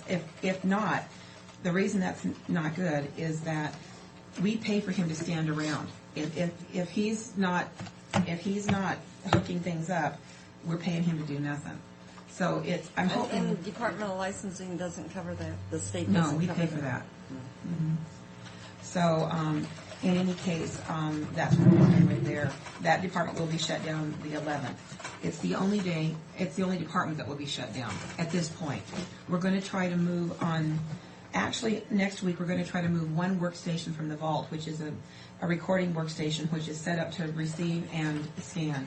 We'll try to move that workstation next week, get it set up remotely through our software people in Idaho, and have that have a setup so that when we take the recording department down during the week of the 8th, that we can still record down there. And we'll work with all the title companies so that they're aware of what's occurring. So that week is still kind of very not set yet because I'm not sure in terms of the furniture and how that's going to go. Because I told Beacons I'm very concerned about our the Herman Miller products because by not having CDA move it voids the warranty that is existing on that furniture.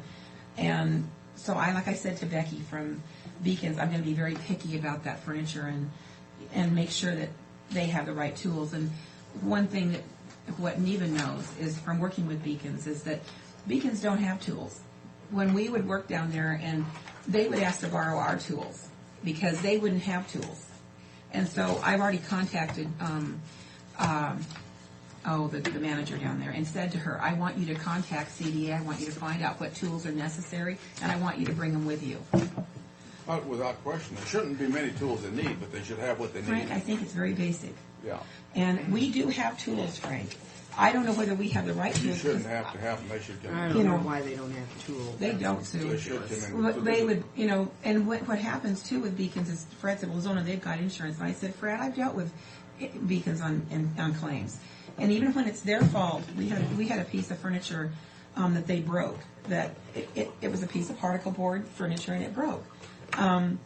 It was they moved it. We didn't move it. They set it up. We didn't set it up. They gave us a really hard time about that furniture. Was it broken before they moved it? Well, no, we were sitting at that furniture.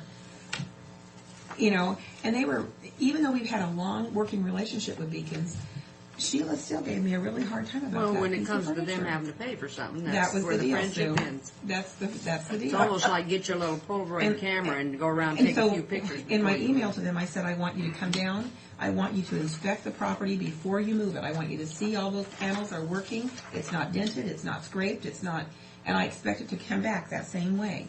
And I'm very nice. I'm not rude, but I'm very clear. Didn't sound like it. Well, it was funny because in the meeting yesterday, she said, Zona, I was so happy to get your email last week, and then I read it. And I said, I know, aren't I a bitch?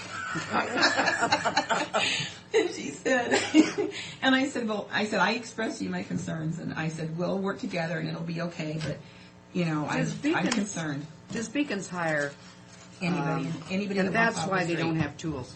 That's why. Yeah, Tools go home with the people. Sue, they would have 4 to 5 guys that work regularly. But I think she's expecting. I think they're expecting to work quite a few people, which means they pull anybody. About 13. They pull anybody, and so you're going to wind up in a kind of group like that where you're going to have the experienced guys and the less experienced people. That's why she wants everything color coded and stuff because these guys they're programmed a certain way, and if you deviate from that, why? But they're that's lost. really nice when you have stuff like that. Then you know what's where. Well, and we've been able to put it, place it on a layout, and it's like So when it's exact. down there, Right. they can set it up. Because what's going to happen, I'm afraid, on the other side, is that once that stuff gets delivered, if those people in the different offices have not done that layout, then they're going to say, oh, well, that doesn't fit there, move it here. Well, Beacons, I think, is going to move it in one time, and once that doesn't fit there, it's going to be up to the employees to move it someplace else. That sounds okay, but in reality, that's not a good thing. So I can tell you there's Each some office departments that should. have done no preparation for this. None. And it's going to be an interesting move. And But what we- yesterday should have brought it to their attention that they better be doing something. I Well, mean, we were moving even though, us. in segments. When you move by segments, it should be easier for them to understand Well, that we are all moving. And like, for putting out. instance, with me moving next week, part of the department was what I said to Liz, and I've been emailing Liz and Richard with every single thing that is occurring with regard to the licensing department. None of this happens without the cooperation of other people. And I've been emailing them, and what I said to Liz is, one of the good things, if we're able to move next week, is number one, it isn't putting a lot of pressure on the Information Services Department all at one time. They're able to put some things in and see, that isn't working the way I thought it is. We can make some changes here. That's going to affect this over here too. So I think it's a good, like a test run, because it's kind of a small move. You bet. You bet. And hopefully it'll help too, if we're able to get the occupancy permit. I don't know how, John's working as hard as he can. Well, that shouldn't be a real big issue on that building. I think what they're probably looking at is things like plumbing, electrical, and because I imagine he's going to have the state L&I come out for the electrical, because the city doesn't inspect that, I don't think, Frank. I think it's the state L&I that it comes out and inspects, Labor and Industries, that does the inspections on electrical. I would think they'd be looking at any of the framing, but they would have already done that before the sheetrock went on, so I'm not sure what all they're going to be checking. Yeah, I was going to say that. So, anyway, that's kind of where we're at right now, and that's kind of how we're moving ahead. And one thing for you guys to know that I've told everybody, and we said it in the meeting too yesterday, is everybody has to remain positive. And like I've said to Richard and to Liz, there are going to be things that are not going to run just the way we thought they were going to work. There might be times that we're down for one reason or another.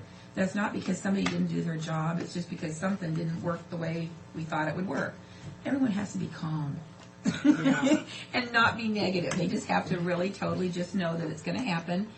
There might be a period of 2 weeks that we're in transition, and that's okay. And that's a good point, because no matter how well you plan it, there are going to be things that come up you don't plan. You just have to know it. You just have to know it. And maybe we should really say that it'd be 3 weeks of, because imagine Information Services trying to hook up all those phone lines, all that computer. Hopefully that with the jacks where they're at, that One thing that happened with us, though, is that we had Connie and Tom in one area of the vault, and we wound up moving it because of the equipment that they share, and we're trying to make less steps because it's more efficient the less they have to move around to get to that equipment. Well, that wound up moving Connie to a place where there was no electrical. So now it's no fault of Power City. It was because we made a change that they're going to come in and run a pole over. I'll never send a message like that again, Dad. So anyway, I think that's about it for you guys to know what we're doing. So unless you have any questions, I don't. Good I luck. hope I'm not forgetting something that you should know about later. Well, it's not like you Well, have if a- you have a do, plan, we'll and that's- remind you. well, That's yeah, good. she does, because she has the plans down there and she's got everything Drawn penciled out. And out. moving it in segments is a good idea too, because like you say, you're going to have time to. Our goal is to not. We can't do anything, but unless Kevin isn't going to work all night on Wednesday night, and we'd have to get Beacons with the furniture. The only department that's really going to be down, and we'll put out some news media on the licensing department being down that day. But other than that, we're going to try really hard to not take the title companies, to not make it difficult on them. We're going to try to not be down at all. Hopefully we can move on Tuesday, Wednesday, or Thursday, because the busy days for title companies are Mondays and Fridays. And so if we can move on a Wednesday, Tuesday, Wednesday, Thursday, one of those days for recording, even in the first move next week for recording, we shouldn't have to be down at all for them. The difficult part with that is we're having to work with our software company in Idaho to make sure that they can connect us for a temporary time down there. And we're working with that right now. They're working with us on it, so hopefully that'll work out just great. So nobody will be inconvenienced, hopefully not the public. Good. They'll still continue to record here until the treasurer moves. Because the treasurer, and I said to Jenny, pick a day, any day you want to move, and then we'll move. And she hasn't picked a day yet, so my recording department is staying until I hear when they're moving. And then we'll move them. So I think that's, oh, Mary, I'm taking your book with me. Well, thank you. guys will. Get that thing out of here. That you want. We'll have to shake you down and go on the floor. Well, Mel, Sounds like you've got it. Sound like your horse. Oh, I've had that stupid cold. That's, I guess it hangs on for 3 weeks. Mel got hurt? Mel who? like a tree branch. He's our cut chef. left eye. Oh, jeez. He what? Like a tree. Well, I don't understand this. It says, I thought it was my Mel. I have a Mel too. And I'm thinking, she got hurt. like a tree. Oh, that's a tree. I was thinking of fiddle. No, yeah. Mel it. Mel should have been in the kitchen. He didn't get anything much on that. Thank you, Zona. And it was Don Carter. He was in there. Okay, I move the approval of payment of the county road fund and motor vehicle payroll fund as listed. I'll second the motion. All in favor? All right. Here's a man that can explain all that. Let's see, it's the State Council on Aging. I know. And it's asked for. Yeah, that's quite a ways away, Pat, so. Morning, Ray.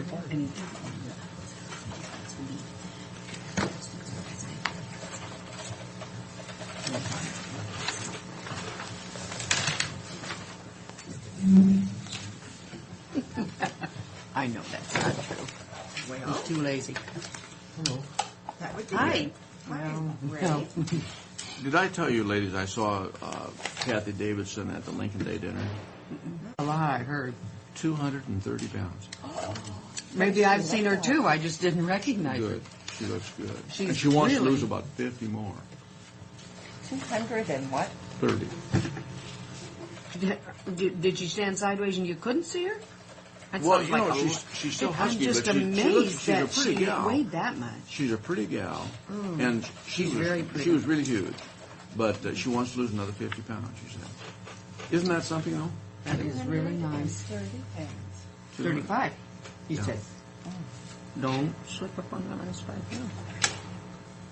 The 230 is what I meant to say if I said 35. All right, now, Ray, explain to us what Mel was doing out of the kitchen, hitting his eye on a ficca tree. I have no I idea. saw him stand the first time I ever saw him. My God. The tournament, I was unaware that that took place.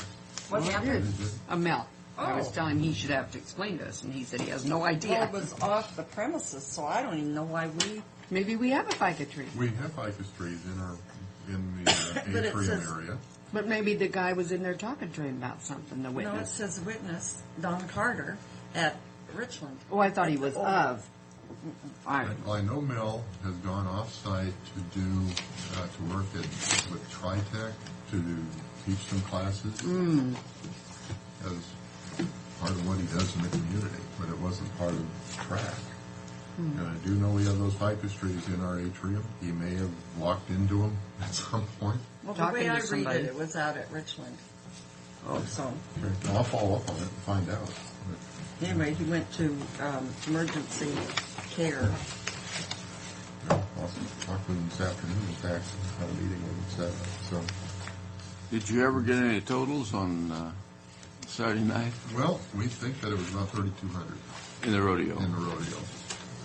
We talked, Robbie is out of town this morning, and I was talking to him about another event yesterday. Probably still couldn't stop smiling, probably. Well, I'm sure he did well. Oh, my. Well, that's Sure he did good. well. Yep. And Frank said there was excellent stock out there. There was excellent stock, and that was a good show. Just a good event all the way around. It really was. It was. I've never seen horses, and I've never seen animals buck like that. And I've talked to some other old timers my age and older, and they said they hadn't seen that either. You know. They looked pretty rough when they loaded in. Oh, so wow. I thought that probably would be good. Okay, go through the agenda. Last time we met, we went through the portable floor situation, and we talked with Darren, and he's given approval at that point. I went back to our office, and as you know, I called in that other bid that was attached to it. There was two sheets of Yeah. paper. This made an assumption that they were both different. I mean, it was a copy of the same one. In fact, it was another. Darren, so we went through that. And then Darren and Fred got a letter from a party who indicated they didn't feel the process was fair. And upon Darren's recommendation, now that we reject all bids associated with that portable floor. Based on his recommendation, I would certainly say let's try it again and do it. I don't know if it's worth. If you can't do the process right, it shouldn't be done. It shouldn't be accepted. Their main objection to it, Ray, as I read the letter, was just the fact that we had drawn the specifications specifically to meet the party whose bid we accepted. And had we not put that in the specifications, there's no way they could have complained. True, but we did receive another bid that did meet specs. We had two bids. But this was yes, but this was the complaint on the letter, regardless. I understand. And they could have held us up in court forever on that. It's not worth it. No. It's not worth it. So let's start all over again and let's do it right. And I will assure you that Okay, what we need to do then, did we do that by resolution? We did not. We did it in Monday's minutes. I just put a note that you had rejected the bids, but you had made a motion to accept the bids, so I think maybe a motion to reject our bids. Or Yeah, rescind that motion. as per our attorney's advice. I move that we reject all bids on the portable floor bid that were presented for track, period. I'll second the motion. Okay, all in favor? Aye. Aye. Okay. get on to the event update. Oh, my. The boat show was awesome. There's no other words to describe it. They had lots of people, and they bought lots of boats. That's great. Two exhibitors of those boats indicated that they have never had better sales on any show they've ever done at any time in the past. That's really something, isn't it? That was so. Yeah. It was exceedingly well received. That's And wonderful. they would like to continue on and, in fact, expand next year into the arena. And we would like to accommodate that since that's a multiple-day situation. That's so they're going to try and do it over the President's weekend? The same weekend is what they want to do. Which gets me to the next point of the Rough Stock Rodeo. We had 3,200. That's at capacity. The Rough Stock Rodeo that was probably as good as you're ever going to see. You can't see much better than that. And it was a great event. So, and I've got a promoter on that show wanting the same date next year. You know, I walked into that place, and I couldn't believe it. I was there my wife and I were there 30 minutes early, and you had to look for a seat. Yes. Except for the ends. Yes, Except for the ends, yeah. Nope, it was... So now, So what are we going to do? Well, I know that I'm going to have to find out how flexible they are. Yeah. Both have indicated inflexibility. Did they have was the boat show inside in the Expo big Hall. expo hall? It was. Exclusively in the Expo Hall, there was some... Weren't there some outside? Outside also. Yeah. And there's still ice in the ice arena. Oh, yeah. There will be a little March. In the mid-March. Yeah. Well, So, we will... gonna have to build another building, guys.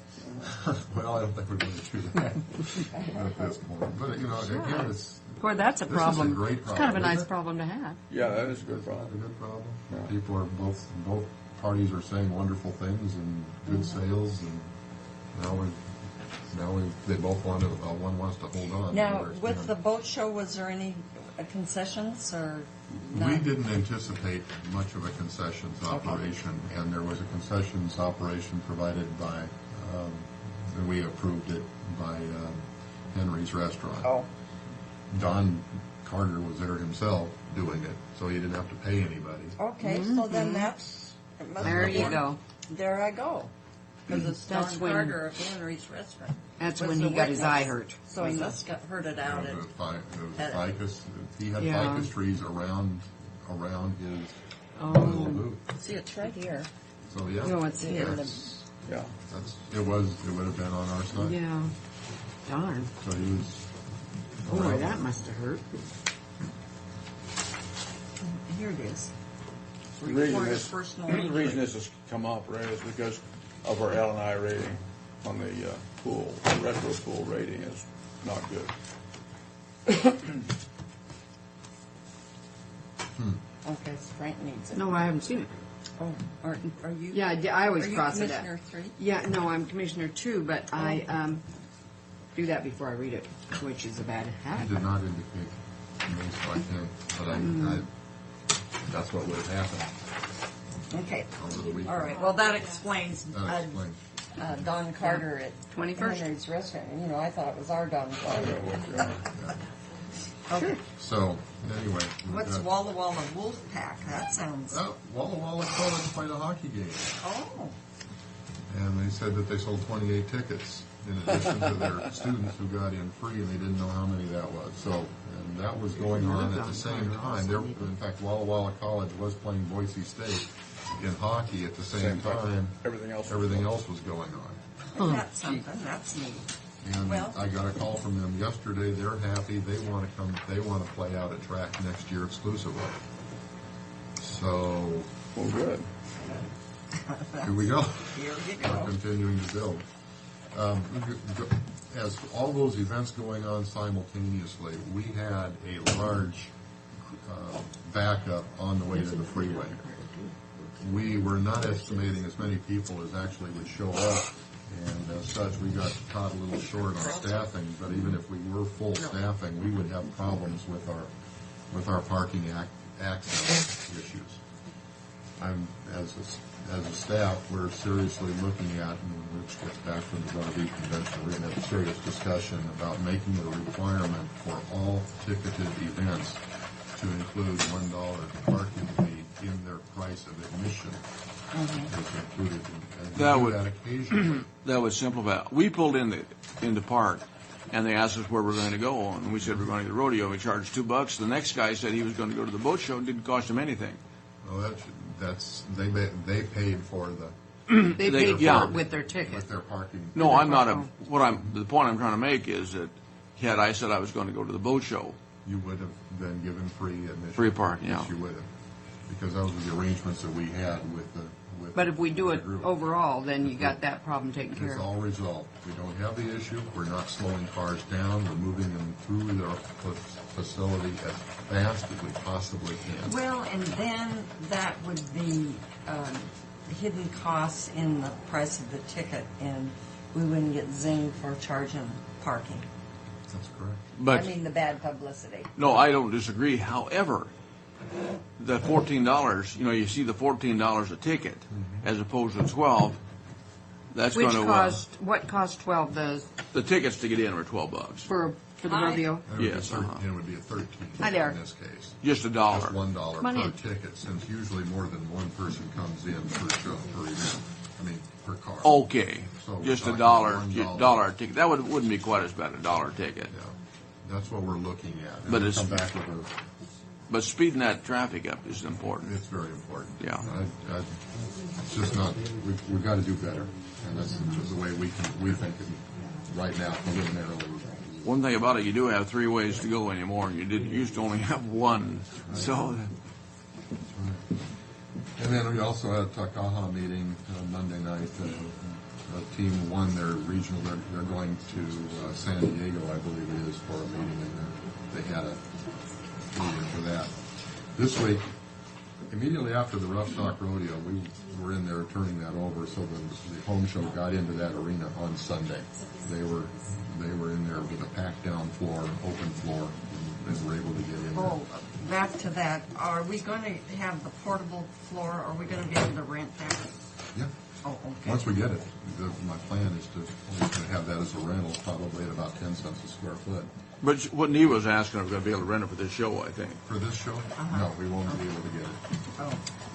We could have rented one, and I gave that option to the Home Builders Association, but they chose not to pay the rate that that group wanted to pay, which was about 45 cents a square foot, which is about $6,000. And they didn't want to pick up that additional $6,000. So we're looking at, when we get ours, we would rent it for 10, but probably about 10 cents a square foot. But if they're, so we'll still have our old turf stuff on the ground? So if somebody falls on that and we end up paying buco bucks. Sue. I'm sorry. Don't try to aggravate the situation here. Or they could be on dirt. I mean, that's an option that the home builders have. You put it on dirt, or to go with what we've been doing for years now. Yeah. Okay, I see. Okay, home show. Farm fair comes in immediately after home and garden show, the Department of Energy meeting, a transportation meeting, ski club, Irish games come in the very next weekend. So we're going to be going, we went from boat show, rodeo, home show, farm fair, Irish games, all in about 2 weeks' time. So these are all major conversions, a lot of overnights and difficult. And this Tri-City Cancer Center fundraiser is going to be about 1,000 people, huh? Right. So that's going to be another big short time turnover from Irish games on the 7th to the 10th. Now, how many crews we got working out there now, Ray? We've got the Coyote Ridge crew, and there are two crews assigned to that. They're not here this week. This is a big conversion for us, and they've got training. They came in Monday and helped us, but we're on our own this week to make this. Now, what kind of training do they have? I don't know. They insisted that they needed some. They would not be available for us, which is very disturbing, but that's okay. We're going to get it done as we did the Farm Forum and Ag Show, and the Arena Cross, and the gun show. Without their help. Without their help. They must have to do all their training all at once instead of spelling. Well, it has to be officers' training, I suppose, but... They just said for training they're unavailable. And we protested. Fine. No avail. So there are two ridge crews, plus we have our part-time workers, and our part-time workers can pick up the slack. They're picking up the slack, and frankly, they're doing an exceptionally good job. And then the next weekend after Irish games, and in between the Cancer Center, is the Honor Bound Convention, which is 2,000 guys coming in from out of town for a religious convention, which is a pretty big event for us too. So, with all that said, is that just going to be all everything we got? Arena, Expo Hall, whole bit, parking lots. The Honor Bound is? Yep. But is it I guess going to be like speeches and people just sitting in chairs? I mean, you're not going to have food. We will have food. Oh, will you? We're going to have to. Yeah, we'll have a low-end food component. They don't want to pay very much, so. You mean you're going to have concessions or it'll be buffet? It'll be buffet tables. Another thing is, that just reminds me, the seniors came in. That's just what I was. We're working on that with them. We have a meeting set up, and it's going to be done. It's going to be done well. Okay. Good. Because they said they had a lot of volunteers that would help. Like 200 that help. We've got a date set up as September 28th, which they indicated would work. Talking to Vince there, he thought the day he wanted was Rusty. Oh. So And the food can be handled at their price? We're going to handle it one way or the other. That's good. Good. We're going to do it well. Just to give you an update, there's an article in the paper about the convention center and what they're booking right now. Apparently they've got 10 events booked. Well, we've got 7 booked in the AmeriSuites right now on a tentative basis. I've got 3 more holding right now. Oh, that's wonderful. We've got And they've been at work at theirs for quite a while. Maureen told me this morning that she's won 7 out of 9 weddings that have come in, where they're going to be a track ready. I think they're going to outprice themselves for the market. They're going to have to come down. You mean the convention? Well, the convention center in the Tri-Cities is getting paid, so who are they going to support? Well, I know, but I mean, their price is going to have to come down yeah. to compete with us. No, I think they ought to keep it up. Properties. I think they ought to keep the price up there. Keep it just They where need it to- is. you bet. Up there. That's kind of how we've said this. Well, at some We're point, supportive because they can take that high end. Mm-hmm. We've been very comfortable with our market niche in this community. Now, if they drop down, now we're going to go, Then you might get these. then we've got some issues. But Well, they will if it was doesn't sold pay off based for 'em. on- This was sold based on them being at the higher end. I've worked with working with their manager and Mr. Patel. We have got the lease contract pretty well ironed out. We should have that done next week. That'll go to the attorneys for review. It's the same. It's essentially our lease. So if we send it out for people to sign, there shouldn't be any issues for us to sign it.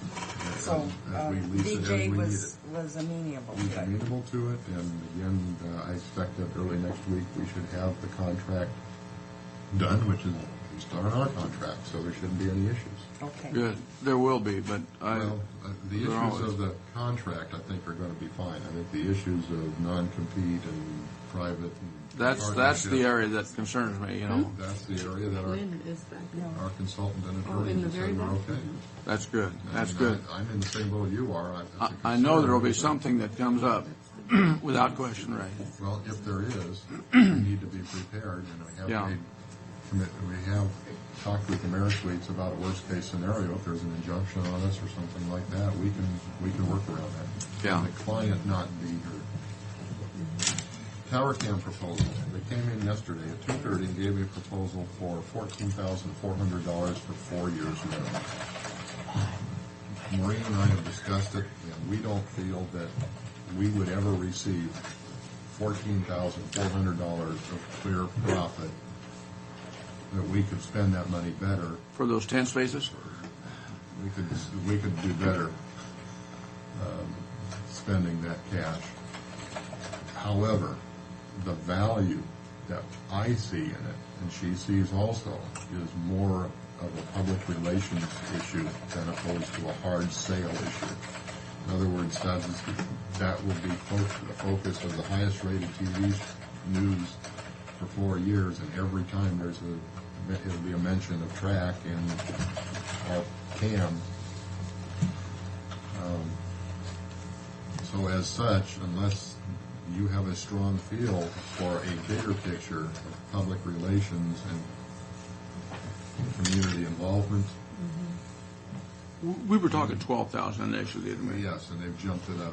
That was what they had originally said that their existing contract was for, and they were going to give me a new proposal. And this is what But they're giving us 4 years for 14.4 a year. Right. And you explained what the entitlements would be for that. Yeah, as far as what we would get out of it. It mentions in every newscast, and we go from, on weekends it goes into Yakima and Ellensburg, but on weekdays it's in our market all the way, our regional market. I think it's a must. on that. I do too. But that comes out of you your don't think advertising they'll- budget anyhow, the It next comes out of it, 2,400. I They do won't. have some cash, but for me to say, I'm going to take this cash and I'm going to get a return on investment, I don't You believe won't see it, and we're you not won't be gonna able to see look at it. And that's it for them. That's their bottom line, right? They won't negotiate any further? That's what they gave. At 2:30 yesterday, I Oh. had my meeting and discussed it with them, and I said, well, I will analyze it and then discuss it with you and then get back with them. We've analyzed it, and we feel that there is a value. I'd say at our point right now, that value is probably around $5,000. If it was that, I think I would go ahead and sign a contract on it. But 14.4 for cash coming back to track, I can't see it. Boy, I think it's a good investment for other purposes. I would think so. I mean, if it doesn't appear that way But in we 4 have to years. sign a 4-year contract. It's a 4-year deal, and it's down from, and that's what they had in the past was a 60-month. But there's no escalation, there's no escalation in the contract. It's 4 years flat for all those years. It's a tough call, but I don't. I think we should try it. I look to you to say if you feel that there is a benefit above that and you want TRAC's budget to pick that up, we can go ahead and continue our negotiations and see if we can't hammer it out a little bit better.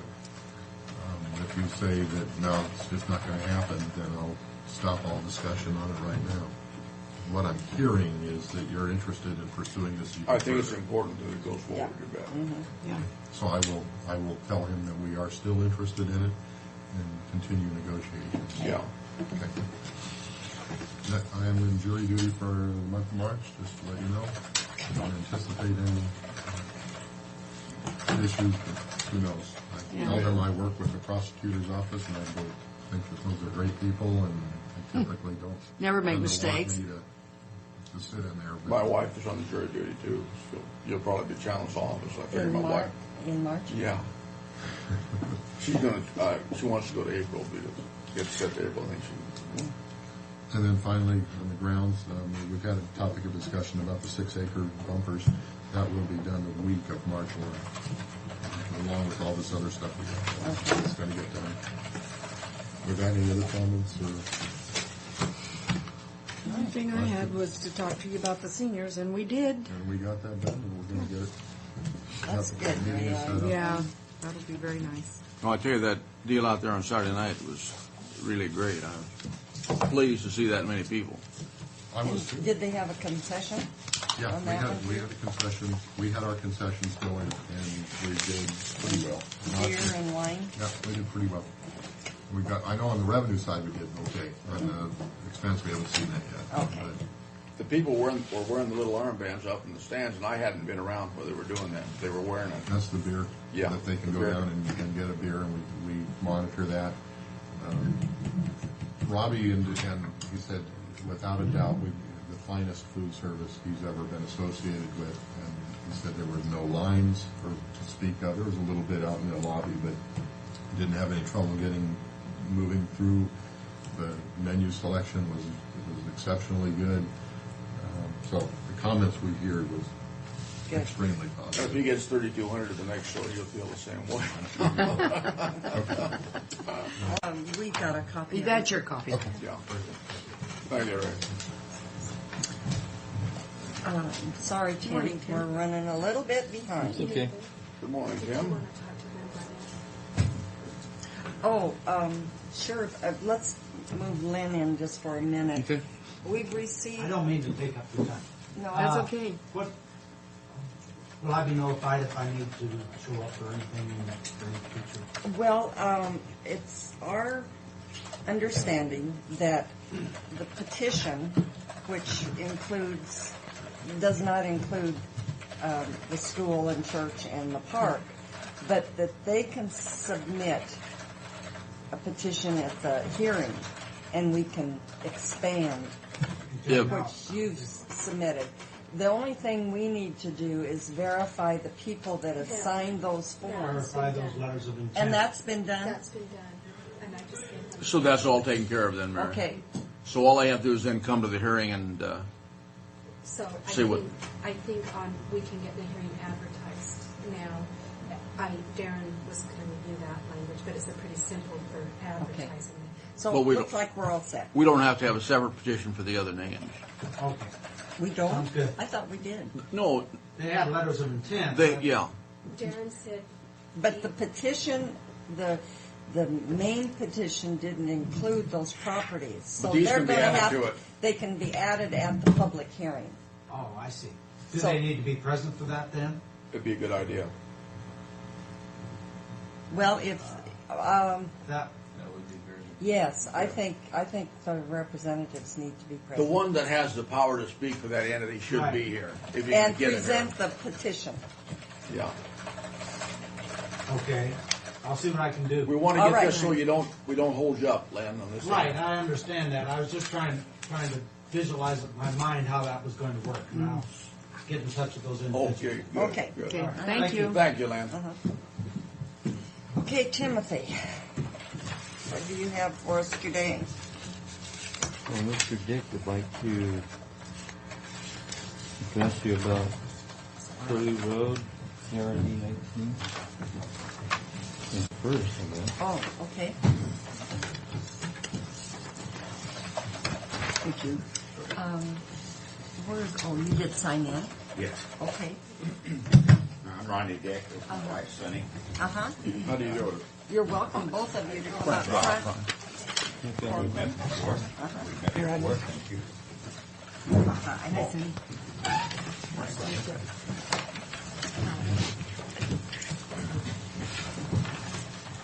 Okay, I think you folks are familiar with what we're trying to do with the Curly Lane. Just briefly, we can remember when Overton Road itself was nothing but a trench, below sand. It was a mess, and we That struggled was with my it. first experience as a county commissioner, was a tussle with Overton Road. Okay, you got first-hand information. Okay, well, a lot went into that, and the county was good enough to really take the largest share of the costs. But there was many people at that time that, we did have some assessment. It was $700 for, Tim set it up for each property owner. Even the ones like ourselves that set off the main road, we weren't connected to. How long have you been on that furlough? 20 years or so. You've been there a long time. Yes. Yeah. But people then didn't want to pay the $700, and I don't remember what our setup was, 20 years or 10 years. I think some of them have just gotten it paid off. So That's what they said to Yeah. me. Well, it was a small amount of money. Yes. We all know, along with ownership of property comes some responsibilities. Now, when Sonny and I bought this property, we had meetings with the other three owners of the property. We were the last to purchase. We're on the end of the properties and tried to get them organized so we could build the road. Nobody wanted to pay. In desperation, we had to build the road. And what we did was just hire people to come in with a paddle wheel and dig it out and, degrade and by eyeball and then put some rock on it. To save move-on costs, we paid extra to have them level our property. We kept counters for everything, and nobody wanted to pay it in. Nelson's did pay $125 a piece. But we paid, Sonny and I flipped the rest of it. And over time, people's worked their land and let the sand drift, and it's pretty much devastated the road. You know what sand will do. And we've hired a grader to come in and dress it back up again, and some of the people have actually drug gravel out of the roadway so that they don't get stuck in their yards. So we've got three people that don't want to pay again. I realize it's a burden. It's a burden on all of us. We would have done this earlier, but the adjacent property, when it was purchased by Morehouse's, the 5 acres there, and now he subdivides, that gives us an opportunity to have the county, a governing body, take charge. So there's no squabbling. There's no finger pointing. We all pay our fair share. And it's done. And it's a all-weather surface road. The cost, Tim and I has gone over these costs, and I thought they was exuberant, which I illustrated to him based on other projects, and I was worried even at the time. I knew the rest of the people wouldn't want to pay, but that the cost would really would throw them off the track for getting it done, and what we did was invite. I know Tim and him are busy, and we invited some people to come out and give us a bid. Tim's cost originally was $48,000. That's a copy of his estimate, the county's estimate. We invited bids from. We got a bids from A and B, wherever it is. Here. All right. A and B Concrete give us a proposal, and it was for $25,680, but it didn't include any utilities, engineering, or hauling off, wasting material. Which we can do it. We can waste the material on Sonny and I, some of it on our property, and I'm sure Mr. Morehouse and them would allow us to waste some there. I can contact the heirs of KG Smith, and maybe we can waste some of it in kind of a whole area behind our place. All right, I'll submit these bids to you guys, and you can give them to Tim and see what you want to do with them. Here's A and B Asphalt. And this is another one from Leonard Rhodes, and he gave a bid of $31,350. We've got a large tree there, one of them old maple or whatever it is, but it's got huge roots that's gone out in there. And then I told Tim we'll pull that out, and pull all the roots out. We'll rent a backhoe and take care of that. So with our share. There's Rhodes. This here, the same thing, copy. Okay. I think we could probably get that cost down near to $30,000. How thick of asphalt do you have to put on there? 2 inches. 2 inches on top of the 4 inches of rock. Which that is in this book. The other one I think was 2 inches, basically. Yeah. He's got 4 rock and 2 asphalt. And that's what he does. Both of them had it. Mm-hmm. And this was 31. But does this do more? Yeah, yes, they looked at grubbing. And I can tell you what it doesn't include. Okay, what? The engineering? All the engineering needs to be done first. The advertising, the cost of putting the PRID together to begin with, which we've already spent some money already in that regard. That is counted against it. Our time to have these meetings and go through that process, and then the inspection costs on top of that. How much would that is included in our estimate. We did estimate high on the construction because we don't want to be on the low side. We never do. And at the time that we did the estimate, there was 1.5 feet snow on the ground. So well, you mentioned that, though, you were high on that cost. But what would the engineering on that? We have, basically, if you go with the estimate they got, we're 6,000 over. That included taking that tree out, which they're saying they're now going to take care of. We put some money in for that. So we're not that far off. It's the contingencies in the engineering that we had to put on top of there that is the big difference. And those don't go away. But apparently now there's not a majority. Oh, no, that's why you canceled the meetings. Yeah. One of the petitioners withdrew their signature, and they said it was too much money. That was one reason they said. Before they felt like it was all right that they would consider going along, but we now with what's going on. Well, that's what he stated in the letter. Right. But, I mean, so we take their estimate, whatever it was, 31, 30. Well, the high one was 31, that low one was 25. But you've got to add the other costs on top of that. Right. You still have the engineering and stuff, and we're only talking... Because the number you're comparing to is the top number there. 31,000. No, 36. 36,720 from 25.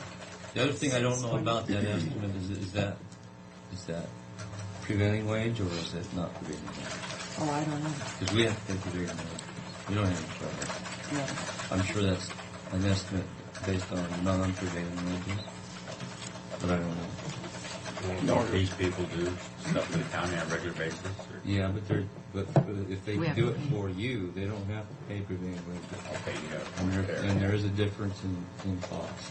Mm-hmm. If you deal with a government agency. And it's not that you gotta we pay want for to, that's just the way it is. That's the law. Yeah. And that culvert would not be in there. Right, we don't need a drainage culvert out there. There's none in the area. That's $4,000. We looked at some of the other crids in the area. Crid number 6 come in at $36,000, sorry, roughly $12 a foot. Road 58 North, just west of us there, they did theirs for $31,700, $32,000. That was what, 96 when was it? Yeah, 96, 8 years ago. Whether the Morehouses whether that will bend them or not, I don't know. I mean, I can't answer that. I can only tell you when we talked to Mr. DeVere about it, if he's interested in doing that, and he says, Kent didn't want to do it because he didn't want to spend the money, at that time, and that's way before we did anything, before we started before I visited with Tim and that. So this may not sway them.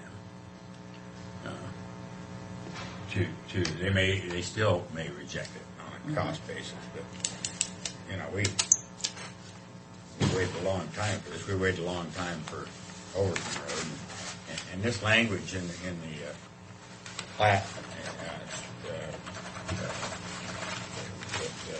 Language dictates that they're agreeable to participate in the improvement district.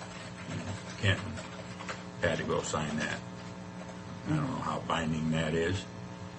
Well, can you answer that? We have never pushed it because, again, it gets back to your policy that you've had in the past. You don't want to force it on anybody. You don't want to force people. You could test it, but it gets back to whether the value that they're paying or whatever they're paying is worth the value they're receiving. I understand your situation. I live on a gravel road, and I have for 40 years out there, and I understand the difficulties of living on a gravel road. But my own personal situation, as far as this is concerned, I would hate to obligate someone in there for a crid that is economically, it's going to make tremendous hardship on them. And I understand that would be the case in a couple of instances here, but that's not an issue now if you don't have a majority. And I understand living on roads where you like to have it improved. Well, let me qualify that. It's not that we just would prefer a paved road over that's not an issue with Sonny and I. It's not just a nicer road. The issue is there's constant squabbling. I mean, it's neighbor against neighbor, and it always has been, and it always will be wherever you're at. If you live on a gravel road and one person gets tired of the dust or the ruts in it, who's gonna repair it? That's an obligation of each property owner, is to do their fair share. And in our case, this hasn't happened. And like begging the issue in Overton Road, a lot of them, one individual didn't want to do it. They didn't want to pay because he happened to be a veteran. Well, there's all kind of excuses. And the three people that was against this road to begin with, they're not poor people. He didn't want to pay because he was a veteran? Yes. Yeah. That I haven't heard that. Well, I hadn't either. I told him I'm a veteran too, and I have to pay. I'm a veteran, so I... Well, that brings about all kinds of thoughts. Well, what if veterans were told you must live here because then you won't have to pay for this and that. But, Exactly. It's not a good argument. But the point is we can all justify why we shouldn't have to pay. Point. And Sonny and I aren't wealthy people. We're wage earners like the next guy. And the people that protested are not poor people. They can afford it. Even without looking in their bank statement, I can tell you they can afford it. Two of them that we talked to here, I don't know. I have real serious doubts about their economic capacity, really, to pay a grid. To the degree I really do, and I'm real concerned about them. And we don't try to get into people's personal economic situation, but these didn't look good. When Kent subdivided this, he's got an old, just a hot wire fence. you know, you want to call it a fence, it's just a single wire. And he went through the trouble of coming up, putting in posts so he could have a gate on the two lots that adjoin Curlew Lane so that he could open those gates and use Curlew Lane. But Curlew Lane's run down quite a bit. I mean, the sand has drifted over the rock, and it's not going to be damaged that much. But that Kent, bless his heart, you know, he's trying to pass the buck. So when we make the argument, well, the poor people, they can't afford it, they're not going to make as much money. I don't buy into that. This is important. Not from the standpoint of just getting a newer, nicer road. It's from the standpoint everybody needs to do their share. If it wants, I told him, I said, if you want to build a gravel road, fine. If you want to do it that way, let's just do it that way. But it's always going to be a contention thing. Always. It's not going to change. Unless the government steps in and takes the responsibility that's obviously mandated to you folks to make sure that the right thing is done, whether it's gravel or whatever. Thing. That's these subdividers, bless their hearts. You know, we all want to get by cheap. Well, I've taken enough of your time. Well, I don't know where we go from here, other than. It'll have to be originated from you. Will you be? Will you be talking to them now to see if they have any different feelings on the cost? Who are you? Any of your neighbors or? Well, the three that come in and complain, you could talk your blue in the face. They don't want to do anything. You know, we've shoveled snow. I said I wasn't going to take the issue, but you know, we stuck in, snowed in a couple of times, and they were on their way out, and we're up there. You know, there's a group of us that, and they wanted to offer me $5. And I said, I don't need $5. I need shovels and picks. You know, you guys come up and out. Well, we haven't got time. Where are they going to go? I mean, this is the attitude, and the beat goes on. And you're going to find that no matter where you go. It's a responsibility that those people have to take care of. They all use that road, and they're just happy to think this is the way it is, and it's beat up pretty bad because they neglected it, not because we neglected it. So the decision's up to you. All we can do is, I called and talked to Mrs. Morehouse, and I said, well, if we got the price down, would you consider, well, they'd talk about it, but I just got a gut feeling that even, no matter what. Well, our policy has been that we don't consider, and for years, that we don't consider a crib unless you have 50% of the property owners. And so, unless you can drum up, you know, that interest again and bring in a new petition. No, we'll work with you on the estimate. Yeah. I mean, it's understood that you're going to pay all the costs. We'd rather be high than low. All right, so the language in this is nothing. It's meaningless. No, the language. In what? On the plat. In the plat. The one that I showed In other words, you you're last asking week. us, we don't intend to enforce it as well. Okay, that's what I want to say. Basically, they're not willing to enforce it at this time.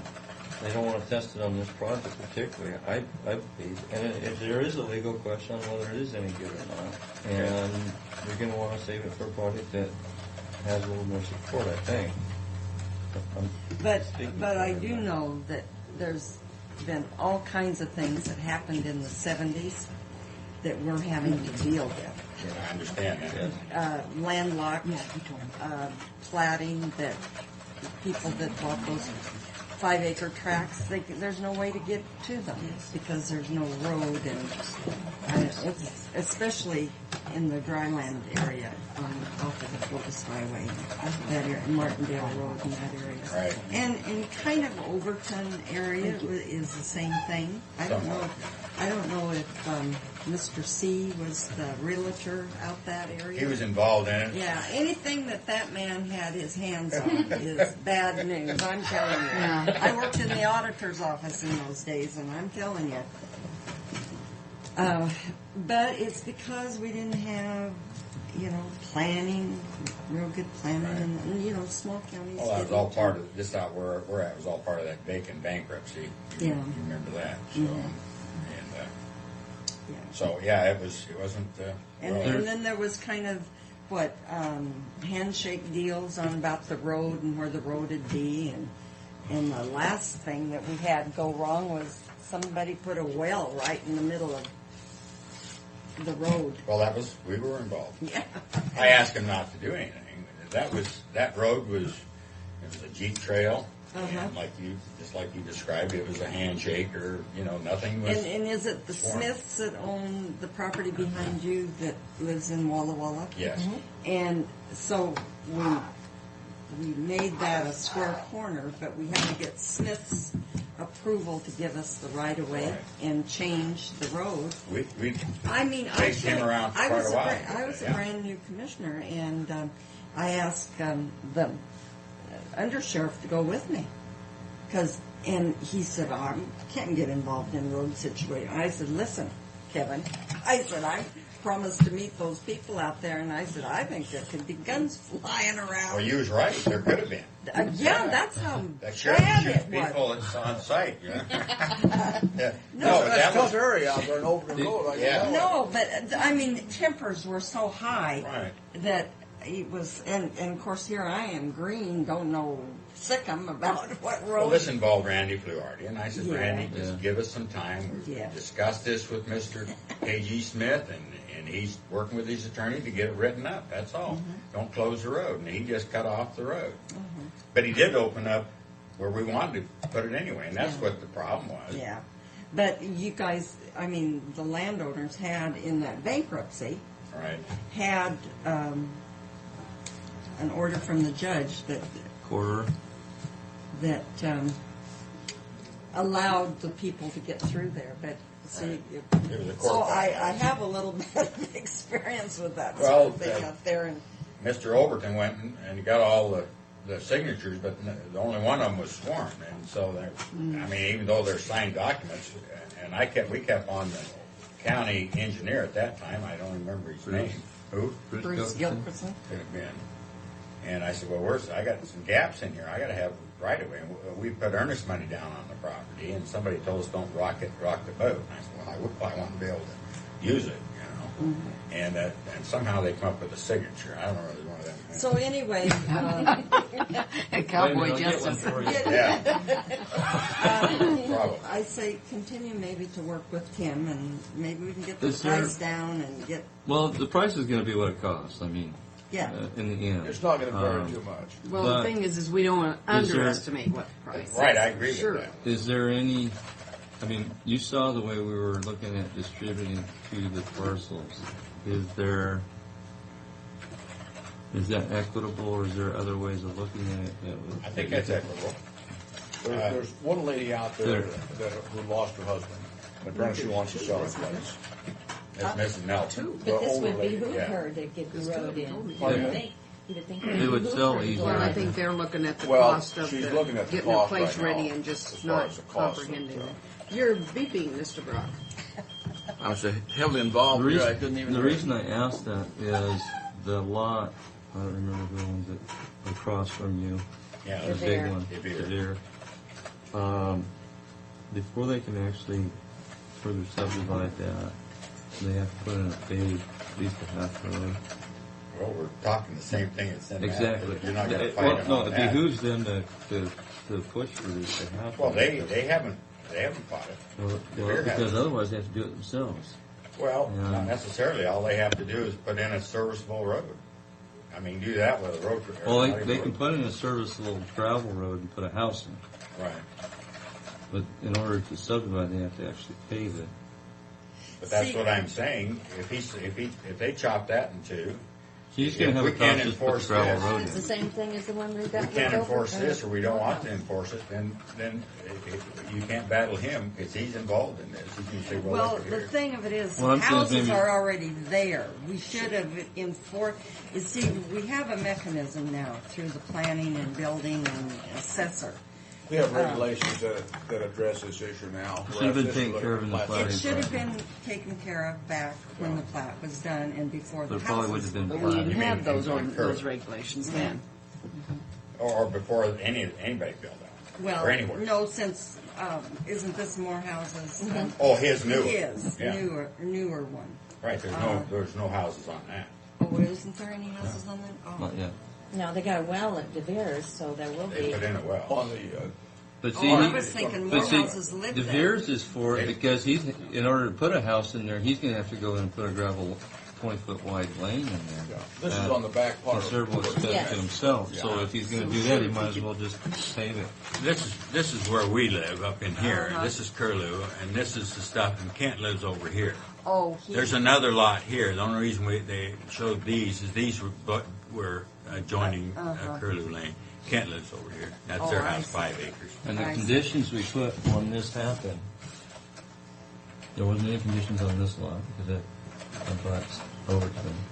This lot back here, initially I think we started with can't put any buildings back there until this is at least a half road paved. And somehow it got negotiated down to, yeah, you can put a building back here or a house, but you gotta put your 20-foot gravel all-weather lane in there. But you can't further subdivide this because this is big enough you can put another line there without paving. But see, you're not going to be able to bind him to that.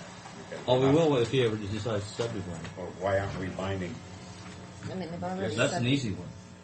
This is easy? No, There's county regulations, we won't issue a those building those permit conditions until are he- easy until he does. because They're he has in to there get he has now. to get a building permit to build, But they weren't in there then, I think. or if he subdivides, he's got to go through a Well, subdivision process. wouldn't we do the same thing for Kent then, when he decides to build on Yeah. that? Well, no, That's because not that gonna was there was no restrictions on that. I thought it Well, was you on the can't, plat. Yeah, on but this plat. it's for this lot over. This Well, lot. no, it said Kent never agreed, Kent, didn't it? This is when No, they you- originally subdivided the... We're Talking about two things. different things here. So what you're talking about, agree to participate in. Right. Okay, I'm talking about the actual restrictions on. I don't this think lot it's in one. here. We got a copy of it from the planning department. It's right there, number 17. It is here? 16 and 17. A building, yeah, okay, it's the same thing we got from the planning department. So no building permit shall be issued for Lot 1 until a private access lane is built to current county standards, including a temporary cul-de-sac. Now, how's he gonna build a cul-de-sac if we don't participate in it? You could put a half cul-de-sac in there. Well, On the right his of way's there. property. The easement's there. Ours is the private easement.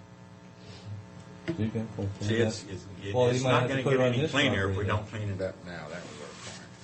Yeah, that all looks nice, but we're not... And we're- then 17 is you can't further subdivide that without paving. Yeah, we gotta move on. Yeah, Sorry. we've already made the... No, issue. no, And, I mean, I'm interested in what you're saying. I don't mean for you I mean, to feel that we're If the brushing board, you if off. the board wants to push it, they can, but before you do, I was just talking to the prosecutor and make sure that you're comfortable with that Well, language. I'll tell you, I'll be real honest with you. From my own position on this, I will not support putting economic hardship on anybody. I really won't. And I know what your situation is. I know how you want the road, but I'm not going to sit here and make you a promise that all you have to do is go out and then come back and that I'll support it. No, because I won't. I'm saying Because if he we have works no- with Tim and he gets it down if he has enough. But Tim says signers. he can't bring the finances down any more than they are right now. Oh, yeah, Well, he'll bring them down. I can bring them down. not- I can visit the estimates and bring them down now that we can see what's there. But if they go into the gravel road, you're looking at a different story as going into blacktop. We can't go gravel because it won't bring it up to the county standards. County standards is paved all-weather road. They don't want to Well, maintain what it. I'm saying though, we talked about going into the gravel. He only has to go with gravel halfway to half the road to get that permit on the back. He doesn't have to blacktop it. Yes, he does. It doesn't meet. Not for a county- house, no. county- Not for a house, no. Okay, thank you. Thanks for coming in. Okay, do you want to?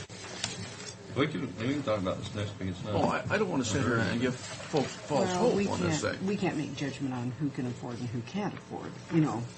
No, but if people, we Yeah. can, but people come in and say, you know, they cannot They afford it. here work with you. You get a widow lady, I'll be damned if I'm going to support Yeah. anything that's going to put her in a hardship. Well, and the fact is, if she wants to go to Mexico for the winter, that's not my judge on that.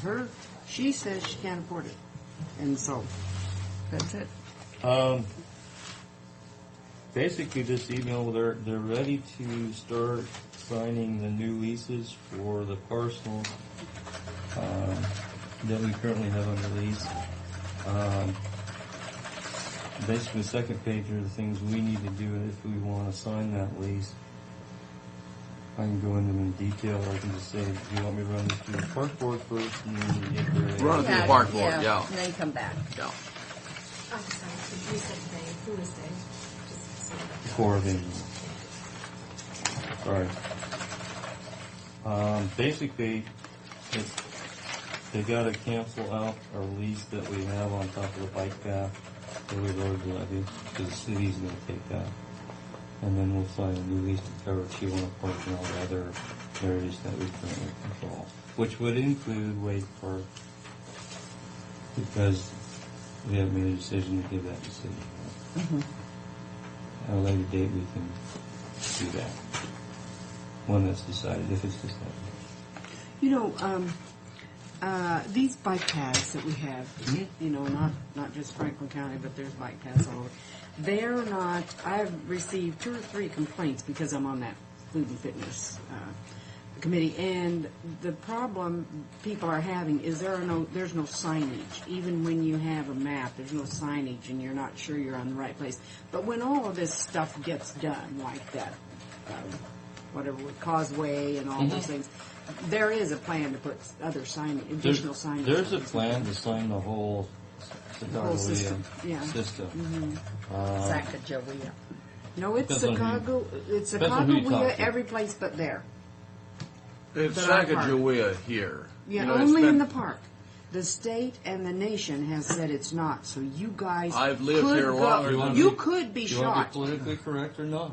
Yeah, you want to be shot? You know what? It's There's Sacagawea people- to me always. Treason is a serious offense. That Sacagawea even irritates me. Me too. That irritates Well, me. but you know, Since I'm 6 years old, it's been well, Sacagawea and I in the have at school. least 15 more You know, minutes. it's I been would argue Sacagawea this. since- And the thing is, You weren't is even there- living here in no Sacagawea. I wasn't even born when she was there. God. The rest of the country, it was always Sacagawea in a lot of them. And Sacagawea in a lot of them. Yeah, I lived in 18 other Let me ones. tell you, I lived in Tushy, and you should have heard the way they You are pronounce that so now. right. It's- Well, how did they pronounce it? It's Tushy is what it is. Oh, touche. I know, instead of touche. Yeah. Or touche from total outsiders. That's right. And worse. And Connell and a lot of other things. Yeah. Anyway. Wow. But yeah, there's a plan to try to make it somewhat similar, Flow. so you feel like Yeah, you're so on the you all same know where- path, Yeah. but have the individual flair for each agency. Yeah.